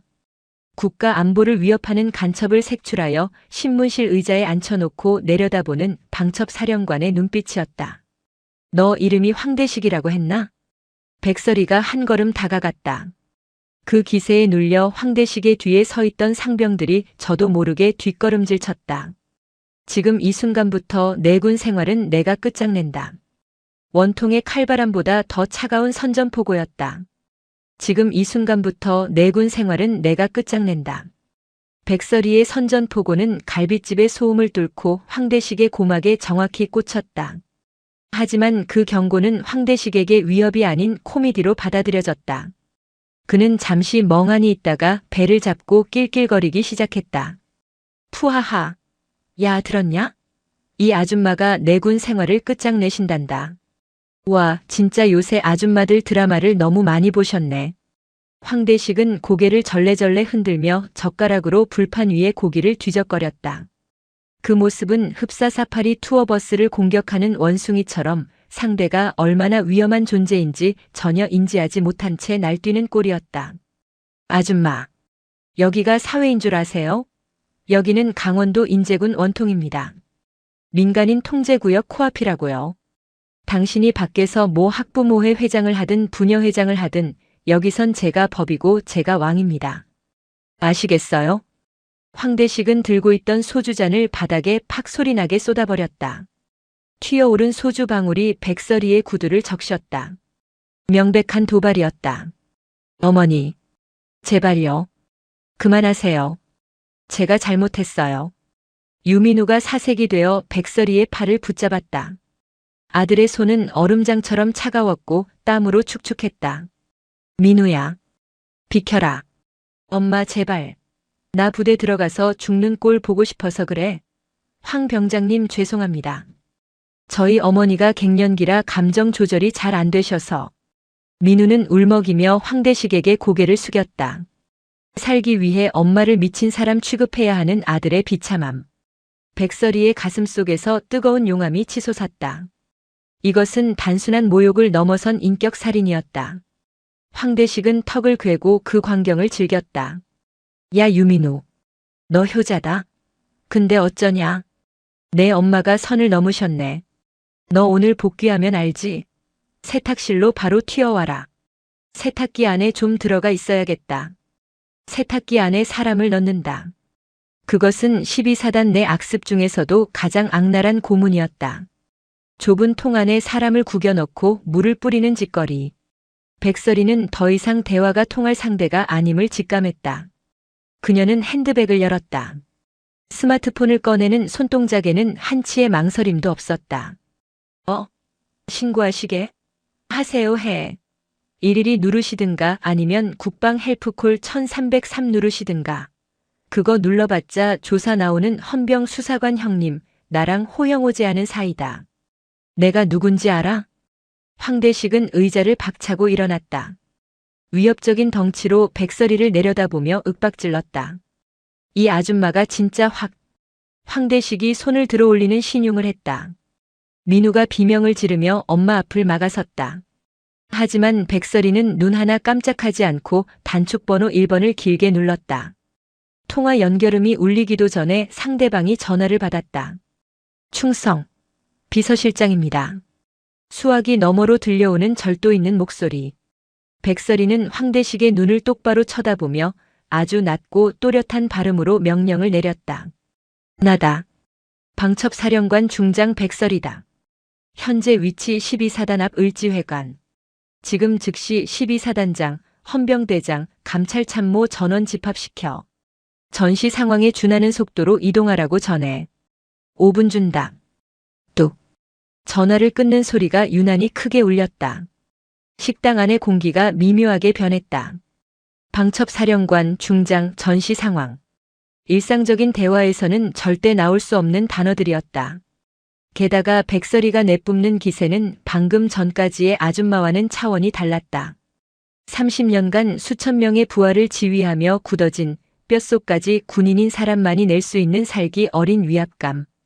황대식은 순간 멈칫했다. 본능적인 공포가 뒷덜미를 스쳤지만 그는 애써 그것을 무시했다. 참나. 연기 대상감이네. 방첩사령관. 중장. 아줌마 2스타 3스타가 무슨 동네계 이름인 줄 아세요? 어디서 사기칠 걸 쳐야지. 황대식은 억지 웃음을 터뜨리며 주변을 둘러봤다. 야, 봤냐? 우리 민우 어머니가 연기 지망생이셨나 봐. 2스타를 5분 안에 부르신단다. 야, 5분 뒤에 아무도 안 오면 아줌마가 우리 술값 다 내는 겁니다. 오케이? 그때였다. 밖에서 날카로운 사이렌 소리가 들려오기 시작했다. 에엥, 에엥. 하나가 아니었다. 멀리서부터 겹쳐 들려오는 사이렌 소리는 순식간에 가까워지더니 고막을 찢을 듯한 굉음으로 변했다. 을지회관 주차장이 순식간에 아수라장이 되었다. 황대식의 얼굴에서 웃음기가 싹 사라졌다. 창가에 앉아있던 다른 면회객들이 웅성거리며 일어났다. 뭐야? 무슨 일 났어? 저거. 사단장 성판 아니야? 황대식은 떨리는 다리를 이끌고 창가로 다가갔다. 그리고 자신의 눈을 의심했다. 붉은색 성판에 별 2개가 선명한 검은색 세단, 그 뒤를 따르는 헌병대 순찰차 3대 그리고 무장 병력을 태운 5분 대기조 트럭까지.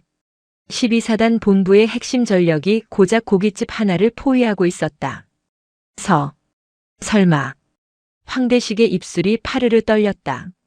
뒤에 있던 상병들은 이미 얼굴이 하얗게 질려 뒷문으로 도망칠 구멍을 찾고 있었다. 식당 출입문이 부서질 듯 열렸다. 전원 동작 그만. 그대로 대기. 헌병들이 들이닥치며 식당 내부를 장악했다. 그리고 그들 사이로 정모가 삐뚤어질 정도로 급하게 달려온 중년의 남자가 들어왔다. 왼쪽 가슴에 달린 휘장과 어깨에 계급장이 번쩍였다. 제12보병 사단장 최철민 소장이었다.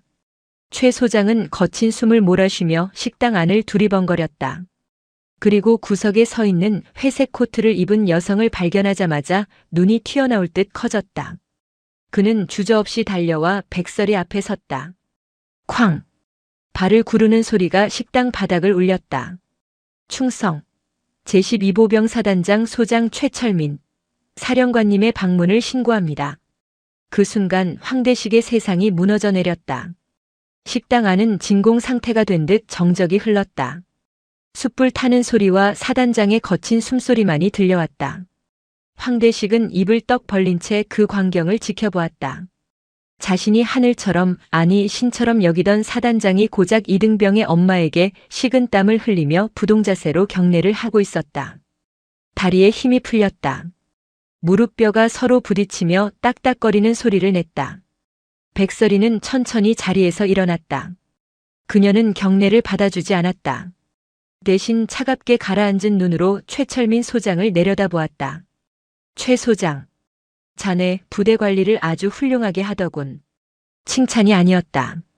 그것은 사형 선고나 다름없는 비꼬음이었다. 최 소장의 등줄기에 식은땀이 흘러내렸다. 국군방첩사령관.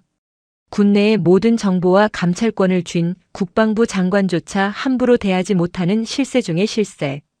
그런 그녀가 예고도 없이, 그것도 사복 차림으로 분노에 찬 상태로 나타났다. 송구합니다. 미처 연락을 받지 못해 영접이 늦었습니다. 영접? 내가 지금 밥 얻어먹으러 온 것 같나? 백설이가 시선을 돌려 멍하니 서 있는 황대식을 가리켰다. 내 아들 유민우 이병의 선임이라는 자다. 이름은 황대식. 최 소장의 시선이 황대식에게 꽂혔다. 그 눈빛에는 내 놈이 감히 내 목을 조르는구나라는 살기가 서려 있었다. 황대식은 저도 모르게 털썩 주저앉았다.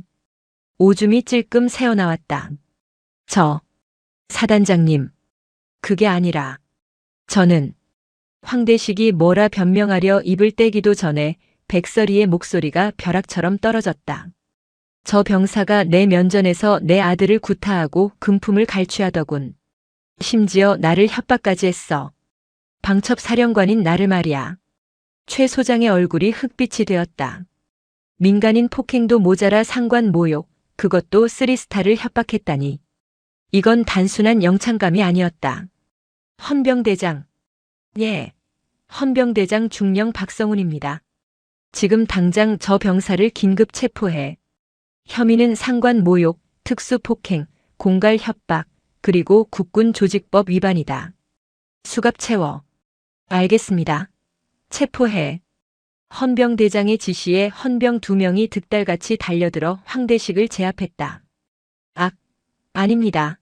사단장님, 오해입니다. 저는 그냥 장난친 겁니다. 민우야, 말 좀 해봐.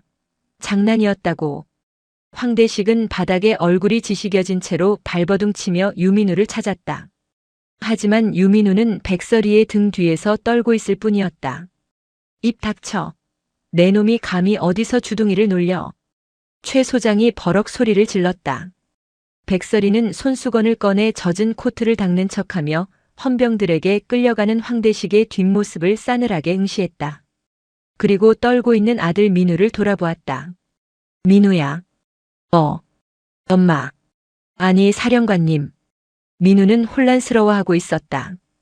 다정한 엄마가 갑자기 군대의 정점의 선장군이 되어버린 상황. 백설이는 씁쓸한 미소를 지으며 아들의 어깨를 감싸 안았다. 미안하다. 엄마가 늦게 와서. 엄마가 군인이라서 미안해. 하지만 지금은 엄마로서 널 지키려는 거야. 여기선 엄마 말 들어. 백설이는 다시 최 소장을 향해 고개를 돌렸다. 표정에서 미소는 온데간데 없이 사라졌다. 을지회관 전체 통제해. 외부인 출입 막고 기자들 접근 차단해. 지금부터 이곳을 임시 조사실로 쓴다. 예, 알겠습니다. 그리고 내 아들 소속 중대장 행정보급관 대대장 전원 호출해. 10분 내로 튀어오라고 해. 늦으면 옷벗을 각오하라고 전하고. 백설이의 명령은 거침이 없었다. 그녀는 오늘 12사단의 환부를 도려내기로 작정했다. 피가 튀고 살이 깎여나가더라도 썩은 부위를 남겨둘 생각은 추호도 없었다. 식당 주인과 다른 손님들이 헌병들의 안내를 받아 밖으로 빠져나갔다. 텅 빈 식당, 고기 굽는 냄새 대신 화약 냄새 같은 긴장감이 감돌았다. 백설이는 중앙 테이블에 앉았다. 그 맞은편에는 수갑을 찬 황대식이 무릎을 꿇고 앉혀졌다. 시작하지. 백설이가 턱짓했다. 이것은 신문이 아니었다. 심판의 시작이었다. 을지회관의 블라인드가 모두 내려졌다. 대낮임에도 불구하고 실내는 어두침침했고 천장의 형광등만이 창백한 빛을 뿌리고 있었다. 황대식은 바닥에 무릎을 꿇은 채 고개를 들지 못했다. 방금 전까지 자신이 왕처럼 군림했던 그 장소가 이제는 자신의 처형대가 되어 있었다. 그의 양옆에는 건장한 헌병 수사관들이 버티고 서 있었다. 백설이는 테이블 위에 스마트폰 녹음기를 켜며 말했다. 황대식, 지금부터 묻는 말에 사실대로 대답하면 정상 참작의 여지라도 주겠다. 하지만 거짓말을 하거나 기억이 안 난다고 발뺌하면 넌 군 교도소에서 썩다가 늙어 죽게 될 거다. 알겠나? 황대식은 대답하지 않았다. 아직 상황 파악이 덜 된 것인지 아니면 뼛속까지 박힌 반항심 때문인지 입을 꾹 다물고 있었다. 그는 속으로 계산기를 두드리고 있었다. 어차피 폭행이다. 영창 15일 길어야 휴가 제한이다. 밖에서 백 좀 쓰면 된다. 그의 얄팍한 생각을 읽은 듯 백설이가 코웃음을 쳤다. 단순 폭행으로 끝날 거라고 생각하나 보군. 헌병대장, 저놈 관물대랑 생활관 수색 결과 나왔나? 예, 방금 1차 보고 들어왔습니다. 헌병대장이 태블릿 PC를 백설이에게 건넸다. 백설이는 화면을 스크롤하며 내용을 은조렸다. 재밌군. 황대식 병장 관물대에서 발견된 물품 리스트. 타 병사 명의의 신용카드 5장, 대포 통장 3개, 그리고 다량의 현금 300만 원. 거기다 미개봉된 PX 홍삼 세트 20박스. 백설이가 고개를 들어 황대식을 보았다. 이게 다 뭐지? 군대에서 장사라도 했나? 황대식의 눈동자가 심하게 흔들렸다. 그것은 자신의 아킬레스건이었다. 그게 애들이 맡겨놓은 겁니다. 제가 관리해준다고. 관리? 남의 카드로 불법 사설 토토 사이트에 접속해서 베팅하는 게 관리인가? 백설이가 태블릿 화면을 황대식의 코앞에 들이밀었다. 사이버 수사대가 원격으로 접속해 확보한 황대식의 접속 로그였다. 후임들 명의로 대출받아서 도박 자금으로 쓰고 돈 잃으면 후임들 패서 집에 전화하게 만들고 그렇게 뜯어낸 돈으로 또 도박하고 너 이거 도박 개장죄의 공갈, 사기, 협박까지 추가되는 거 알지? 아닙니다. 억울합니다. 민우야. 백설이가 옆에 앉아있던 아들을 불렀다. 이리 와서 내 몸에 난 상처 사단장님께 보여드려. 유민우가 머뭇거리며 자리에서 일어났다. 그리고 떨리는 손으로 전투복 상의 단추를 하나씩 풀었다.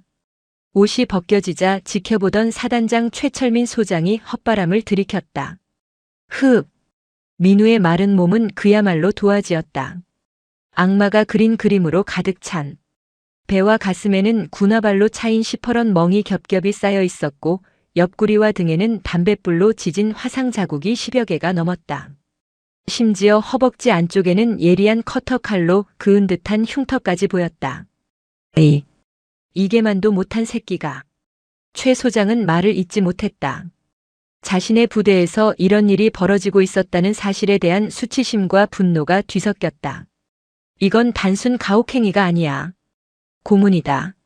제네바 협약에서도 포로한테 이렇게는 안 해. 백설이의 목소리는 차분해서 더 무서웠다. 황대식, 내 아들이 내 샌드백이었나? 스트레스 풀고 돈 나오는 자판기였어? 그때 식당 밖에서 또 다른 차량 행렬이 도착하는 소리가 들렸다. 검은색 스타렉스 베노대. 번호판도 없고 부대 마크도 없는 일명 방첩사 기동 타격대 차량이었다. 문이 열리고 검은색 전술 조끼를 입은 요원들이 들이닥쳤다. 그들의 등에는 국군 방첩 사령부라는 글자가 선명하게 박혀 있었다. 사령관님, 수사단 도착했습니다. 수사단장이 백설이에게 격려했다. 좋아. 지금 즉시 12사단 영연대 영대대로 진입해. 목표는 황대식과 관련된 모든 인원이다. 동기, 후임, 그리고 이를 방조한 간부들까지 싹 다 잡아들여. 압수수색 영장은 국방부 장관 승인받아서 날아오고 있으니까 선조치 후보고해. 예, 알겠습니다. 요원들이 썰물처럼 빠져나갔다. 그 모습을 보며 황대식은 비로소 깨달았다. 자신이 건드린 것은 단순한 이등병의 엄마가 아니라 대한민국 군대라는 거대한 시스템 그 자체라는 것을. 먹이사슬의 최상위 포식자가 진짜 이빨을 드러낸 순간 하위 포식자는 그저 한 끼 식사거리에 불과했다. 자, 이제 시작이야. 2라운드 가자. 백설이는 싸늘하게 웃으며 다음 타깃을 지목했다. 식당 문이 열리고 얼굴이 하얗게 질린 대대장과 중대장, 행정보급관이 줄지어 들어오고 있었다. 그들의 다리는 이미 풀려 있었다. 을지회관은 더 이상 고깃집이 아니었다. 테이블마다 노트북과 수사 서류가 산더미처럼 쌓인 야전 지휘소로 변해 있었다. 방첩사 수사 요원들은 식당 주방까지 점거하여 디지털 포렌식 장비를 가동하고 있었다. 백설이는 중앙 테이블에서 갓 출력된 따끈따끈한 보고서를 넘기고 있었다. 종이 한 장 한 장이 넘어갈 때마다 그녀의 미간 주름은 깊어졌다. 그것은 단순한 비리가 아닌 피로 쓰인 기록이었다. 사령관님, 이것 좀 보셔야겠습니다. 수사단장 김대령이 낡은 서류철 하나를 들고 다가왔다. 표지에는 202X년 부대 사건 사고 처리부라고 적혀 있었고 대회비 도장이 희미하게 찍혀 있었다. 6개월 전 황대식 병장이 소속된 3중대에서 발생한 계단 실족 사고 기록입니다. 백설이가 서류를 받아들었다. 일병 박정훈. 야간 점호 준비 중 급하게 이동하다가 계단에서 발을 헛디뎌 굴러떨어짐. 좌측 대퇴골 복합골절 및 십자인대 파열. 의병 제대 조치. 겉보기엔 흔한 군대 내 안전사고였다. 하지만 백설이의 눈은 첨부된 엑스레이 사진과 군의관 소견서의 작은 글씨를 놓치지 않았다. 김대령. 사람이 계단에서 구르면 본능적으로 어떻게 되지? 팔을 뻗어 머리나 몸을 보호하려 합니다. 손목이나 팔꿈치에 타박상이 남는 게 일반적입니다. 그런데 이 엑스레이를 봐. 상체는 너무 깨끗해. 마치 차렷 자세로 떨어진 것처럼. 다리만 박살이 났어. 백설이의 목소리가 낮게 깔렸다. 이건 실수로 구른 게 아니야. 누군가 뒤에서 밀었거나 아니면 더 이상 맞기 싫어서 스스로 뛰어내린 거지. 수사단장이 침통한 표정으로 고개를 끄덕였다. 맞습니다. 저희가 박정훈 일병과 당시 같은 생활관을 썼던 전역자를 긴급 수소문해서 통화했습니다. 증언이 나왔습니다. 수사단장이 녹음 파일을 재생했다. 스피커를 통해 떨리는 목소리가 흘러나왔다. 그거 사고 아니에요. 정훈이 황 병장한테 매일 맞았어요. 그날도 점호 청소 똑바로 안 했다고 화장실로 끌려가서 나오면서 울더라고요. 다리가 부러져서라도 집에 가고 싶다고. 차라리 병신이 되는 게 낫다고. 을지회관 안에 무거운 정적이 감돌았다. 살기 위해 스스로 다리를 부러뜨려야 했던 21살 청년의 절규. 그리고 그걸 알면서도 안전사고로 덮어버린 지휘관들. 백설이는 입술을 깨물었다. 피맛이 났다. 더 있어? 또 덮은 거 뭐 있나? 하나 더 있습니다. 3개월 전 이등병이 국방 헬프콜에 황대식의 가혹행위를 신고한 적이 있습니다. 그런데 수사단장이 태블릿 화면을 띄웠다. 인트라넷 망에 남아있는 로그 기록이었다. 신고가 접수된 지 30분 만에 삭제되었습니다. 그리고 신고자였던 김민수 이병은 일주일 뒤에 최전방 GOP 대대로 전출되었습니다. 명분은 전투병력 보강이었지만 사실상 유배였습니다. 백설이의 주먹이 테이블을 쾅 내리쳤다. 신고자를 보호하기는커녕 쫓아내 내부 고발자를 제거해서 입을 막아? 이게 대한민국 육군이야? 조폭 집단이지. 그녀의 분노는 극에 달했다. 신고가 묵살되고 신고자가 사라지는 것을 본 병사들은 학습했을 것이다. 신고해봤자 나만 죽는다. 아무도 나를 도와주지 않는다. 그 절망적인 침묵이 황대식이라는 괴물을 키운 자양분이었다. 백설이는 옆에 서 있던 12사단장 최철민 소장을 노려보았다. 최 소장은 고개를 들지 못했다. 사색이 된 얼굴로 식은 땀만 흘리고 있었다. 최 소장. 자네 부대 감찰참모, 인사참모, 그리고 저 기록에 도장 찍은 군의관까지 싹 다 불러. 이건 직무유기가 아니라 범죄은닉이야. 공범이라고. 예, 알겠습니다. 당장 소환하겠습니다. 그리고 그 다리 부러진 박정훈 일병, 지금 민간인이겠지만 찾아가. 치료비, 보상금, 아니 사죄를 털어서라도 배상해. 국방부 차원에서도 소송 걸어서 배상받게 해줄 테니까. 백설이는 다시 아들 민우를 바라보았다. 민우는 구석에서 헌병이 건네준 핫초코를 마시고 있었지만 여전히 불안해 보였다. 만약 오늘 자신이 오지 않았다면 민우도 저 서류 속의 이름 중 하나가 되었을 것이다. 원인 미상의 사고 혹은 군 복무 부적응 자살. 생각만 해도 끔찍했다. 백설이는 다시 한번 다짐했다. 이 썩은 판을 완전히 갈아엎지 않으면 제2, 제3의 유민우는 계속 나올 것이라고. 오후 4시. 해가 뉘엿뉘엿 넘어가며 인제의 산자락에 긴 그림자를 들이울 무렵 삼중대장 김대위와 행정보급관 이 상사가 헌병들에게 양팔이 붙들린 채 을지회관으로 끌려왔다. 두 사람은 억울하다는 표정으로 땀을 뻘뻘 흘리고 있었다. 특히 배가 나온 행정보급관은 씩씩거리며 소리쳤다. 아니, 이게 무슨 짓입니까? 제가 뭘 잘못했다고. 애들끼리 싸운 걸 가지고 간부한테 이러면 됩니까? 앉아. 백설이의 짧은 명령. 두 간부는 강제로 의자에 앉혀졌다. 그들 앞에는 백설이와 사단장 최철민, 그리고 포승줄에 묶인 황대식이 있었다. 사단장님. 중대장입니다. 이거 정말 오해입니다. 황 병장이 좀 거칠긴 해도 애가 리더십이 있어서 중대를 잘 이끌었습니다. 훈련 성적도 좋고요. 김대위가 최 소장에게 매달리듯 변명했다. 하지만 최 소장은 싸늘하게 외면했다. 입 다물어. 내 놈이 말하는 리더십이 후임병 갈취하고 패는 거냐? 아니, 그게 아니라. 요즘 애들이 워낙 말을 안 들어서 군기 잡으려면 어쩔 수 없이. 이 상사. 백설이가 행정보급관을 불렀다. 예, 사령관님. 자네 황대식 병장이랑 아주 각별한 사이더군. 황 병장 휴가 나갈 때마다 자네 차로 터미널까지 태워주고. 백설이가 서류 한 장을 툭 던졌다. 황대식의 계좌 내역이었다. 황대식이 후임들한테 뜯은 돈 중에 일부가 자네 차명 계좌로 들어갔어. 매달 30만 원씩. 명목은 회식비 지원이라는데 그 돈으로 자네가 회식 한 번이라도 시켜준 적 있나? 이 상사의 눈동자가 지진 난 듯 흔들렸다. 그게 애들이 고생하니까 제가 고기 사주려고 모아둔 겁니다. 나중에 저녁할 때 주려고. 거짓말. 구석에서 유민우가 소리쳤다. 모두의 시선이 민우에게 쏠렸다. 민우는 떨고 있었지만 더 이상 물러서지 않았다. 행보관님.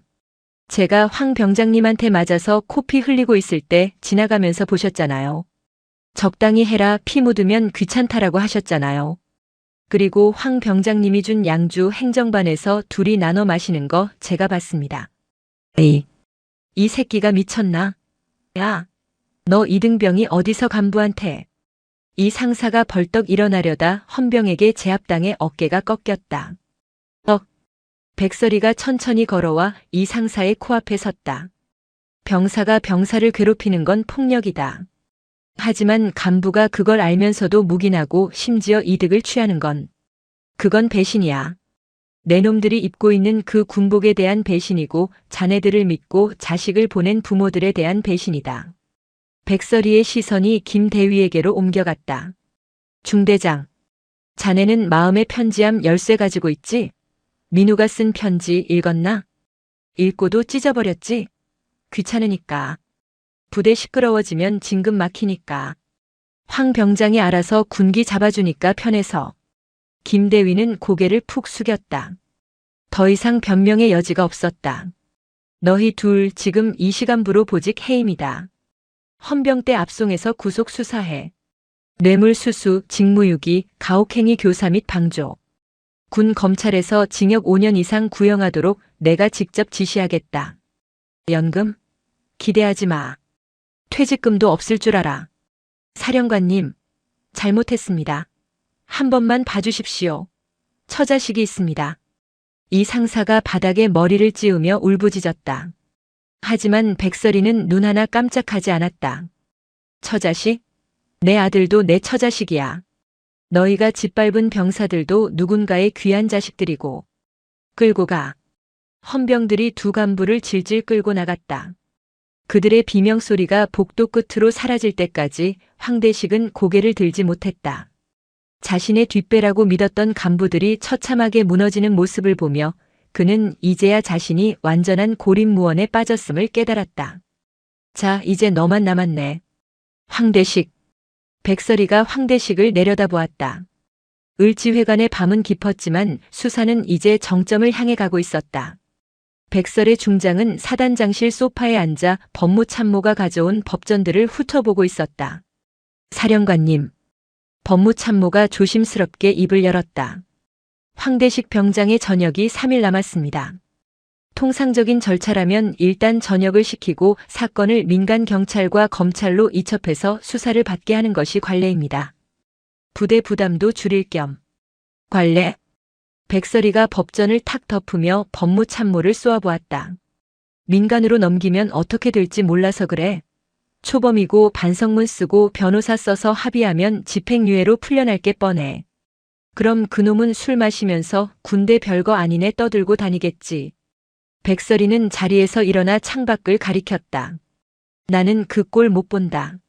내 아들뿐만 아니라 군대에 자식 보낸 부모들을 우롱하는 거야.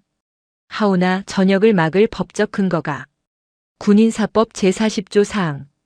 형사사건으로 수사 중이거나 재판 중인 자는 전역을 보류할 수 있다. 백설이는 이미 법적 검토를 끝낸 상태였다. 지금 당장 황대식에 대해 구속영장 청구해. 혐의는 특수가혹행위, 공갈, 협박, 상습도박, 그리고 뇌물공여. 도주 및 증거인멸 우려가 있다고 적시하고. 구속. 말씀이십니까? 그래. 구속영장이 발부되면 신분은 피의자로 전환되고 전역은 자동으로 정지된다. 재판 끝날 때까지 놈은 군인 신분이야. 민간 법원이 아니라 군사법원 세워서 군 형법의 매운맛을 보여줘. 사단장 최철민 소장이 마른 침을 삼켰다. 민간 법원보다 군사법원이 형량이 훨씬 세고 엄격하다는 건 군인이라면 누구나 아는 사실이었다. 그리고 법무참모 똑바로 들어. 이 사건 합의는 없다. 내가 피해자 부모 자격으로 탄원서 낼 거야. 검찰관한테 전해. 구형량 최대치로 때리라고. 집행유예 따위 나오면 내가 군 법무관들 옷 다 벗길 줄 알아. 아, 알겠습니다. 지시대로 하겠습니다. 그 시각 헌병대 유치장에 갇혀있던 황대식은 철창 너머로 들려오는 헌병 수사관의 통보에 절규했다. 뭐? 구속? 야, 나 3일 뒤면 전역이야. 민간인이라고. 황대식, 넌 이제 전역 못해. 재판 끝나고 형 확정될 때까지 넌 군인이다. 아니, 군인도 아니지. 넌 이제 미결수다. 헌병이 황대식의 가슴에 달려있던 병장 계급장을 뜯어냈다. 이거나. 우리 엄마 불러. 변호사 부르라고. 황대식은 철창을 붙잡고 발악했지만 돌아오는 건 차가운 수갑뿐이었다. 사회로 나가는 문은 영원히 닫혔다. 그가 그토록 기다리던 저녁 날짜는 이제 구속 1일 차라는 새로운 카운트다운으로 바뀌어 있었다. 군사법원의 판결은 신속하고 냉혹했다. 판결을 선고한다. 피고인 황대식을 징역 1년 6월에 처한다. 이 판결이 확정될 때까지 피고인을 구속한다. 땅, 땅, 땅. 군판사의 의사봉 소리가 법정의 공기를 갈랐다. 황대식의 다리가 풀렸다. 방청석에 앉아있던 그의 어머니가 비명을 지르며 실신했다. 아, 안 돼. 판사님, 우리 대식이 3일 뒤면 제대예요. 1년 6개월이라니요. 하지만 헌병 교도관들은 감정이 없었다. 그들은 멍하니 서 있는 황대식의 양팔을 거칠게 낚아챘다. 피고인 이동합니다. 자, 잠깐만요. 저 집에 못 가요? 저 저녁은요? 저녁증은요? 황대식이 헛소리처럼 중얼거렸다. 교도관은 대답 대신 그의 손목에 차가운 수갑을 채웠다. 그 소름 끼치는 금소금이 황대식의 군 생활, 아니 20대 청춘의 종말을 알리는 종소리였다. 경기도 이천시 국군교도소 신입 수용동. 황대식은 태어나서 처음으로 갈색 수의를 입었다. 거울 속에 비친 자신의 모습은 더 이상 대한민국 육군 병장이 아니었다. 왼쪽 가슴에 붙어있던 병장 황대식이라는 자랑스러운 명찰은 뜯겨나갔고 그 자리에는 흰색 천에 검은 글씨로 쓰인 2405라는 숫자만이 박음질되어 있었다. 2405번. 여기가 내 방이다. 교도관이 가리킨 곳은 1.5평 남짓한 독방이었다. 차가운 냉기가 흘러나오는 시멘트 바닥, 그리고 쇠창살 사이로 들어오는 희미한 빛. 저기, 교도관님, 저 여기서 얼마나 있어야 합니까? 판결 못 들었나? 540일이다. 540일이요? 황대식은 털썩 주저앉았다. 친구들은 복학하고 여행 가고 취업 준비를 할 그 시간 동안 자신은 이 좁은 방에서 썩어야 한다. 들어가. 교도관이 그를 밀어넣고 철문을 닫았다. 쾅. 육중한 철문이 닫히는 소리가 복도를 울렸다. 황대식은 철문에 매달려 밖을 보려 했지만 보이는 건 굳게 닫힌 회색 문뿐이었다. 꺼내줘. 잘못했어요. 민우야. 민우야 한 번만 살려줘. 사령관님. 제발이요. 그가 아무리 목이 터져라 비명을 질러도 대답하는 이는 없었다. 돌아오는 건 옆방 수감자의 짜증 섞인 고함뿐이었다. 아, 존나 시끄럽네. 신입 조용히 안 해? 황대식은 바닥에 머리를 박고 오열했다. 저녁 D-3일. 그 숫자는 이제 아무런 의미가 없었다. 그에게 남은 건 전과자라는 낙인과 끝이 보이지 않는 징역의 시간뿐이었다. 그는 어둠 속에서 자신의 어리석음을 저주하며 무너져 내렸다. 같은 시각 12사단 위병소 앞. 모든 조치를 끝낸 백설의 중장이 검은색 세단에 오르려 하고 있었다. 그 옆에는 사복으로 갈아입은 유민우가 서 있었다. 민우는 의병 전역 대신 남은 복무 기간을 채우기로 결심했다. 다만 부대는 후방의 행정부대로 옮겨지게 되었다. 민우야. 내 어머니. 속이 좀 시원하니? 백설이가 묻자 민우는 잠시 망설이다 고개를 끄덕였다. 그의 얼굴에 드리워져 있던 짙은 그늘이 거쳐 있었다. 네. 이제 잠은 잘 잘 수 있을 것 같아요. 그럼 됐다. 그거면 충분해. 백설이는 아들의 어깨를 한번 꽉 잡아주고는 차에 올랐다. 차창 밖으로 보이는 인제 원통의 하늘은 유난히 시리도록 파랗다. 누군가에게는 지옥 같은 감옥의 시작이었지만 누군가에게는 비로소 숨을 쉴 수 있는 진정한 봄의 시작이었다. 백설이는 운전병에게 짧게 명령했다. 출발해. 검은색 세단이 미끄러지듯 위병소를 빠져나갔다. 뒤이어 위병소 근무자들이 절도 있게 경례를 붙였다. 충성. 그 힘찬 구호 소리가 원통의 골짜기에 메아리 쳤다. 정의는 지켜졌고 악은 격리되었다.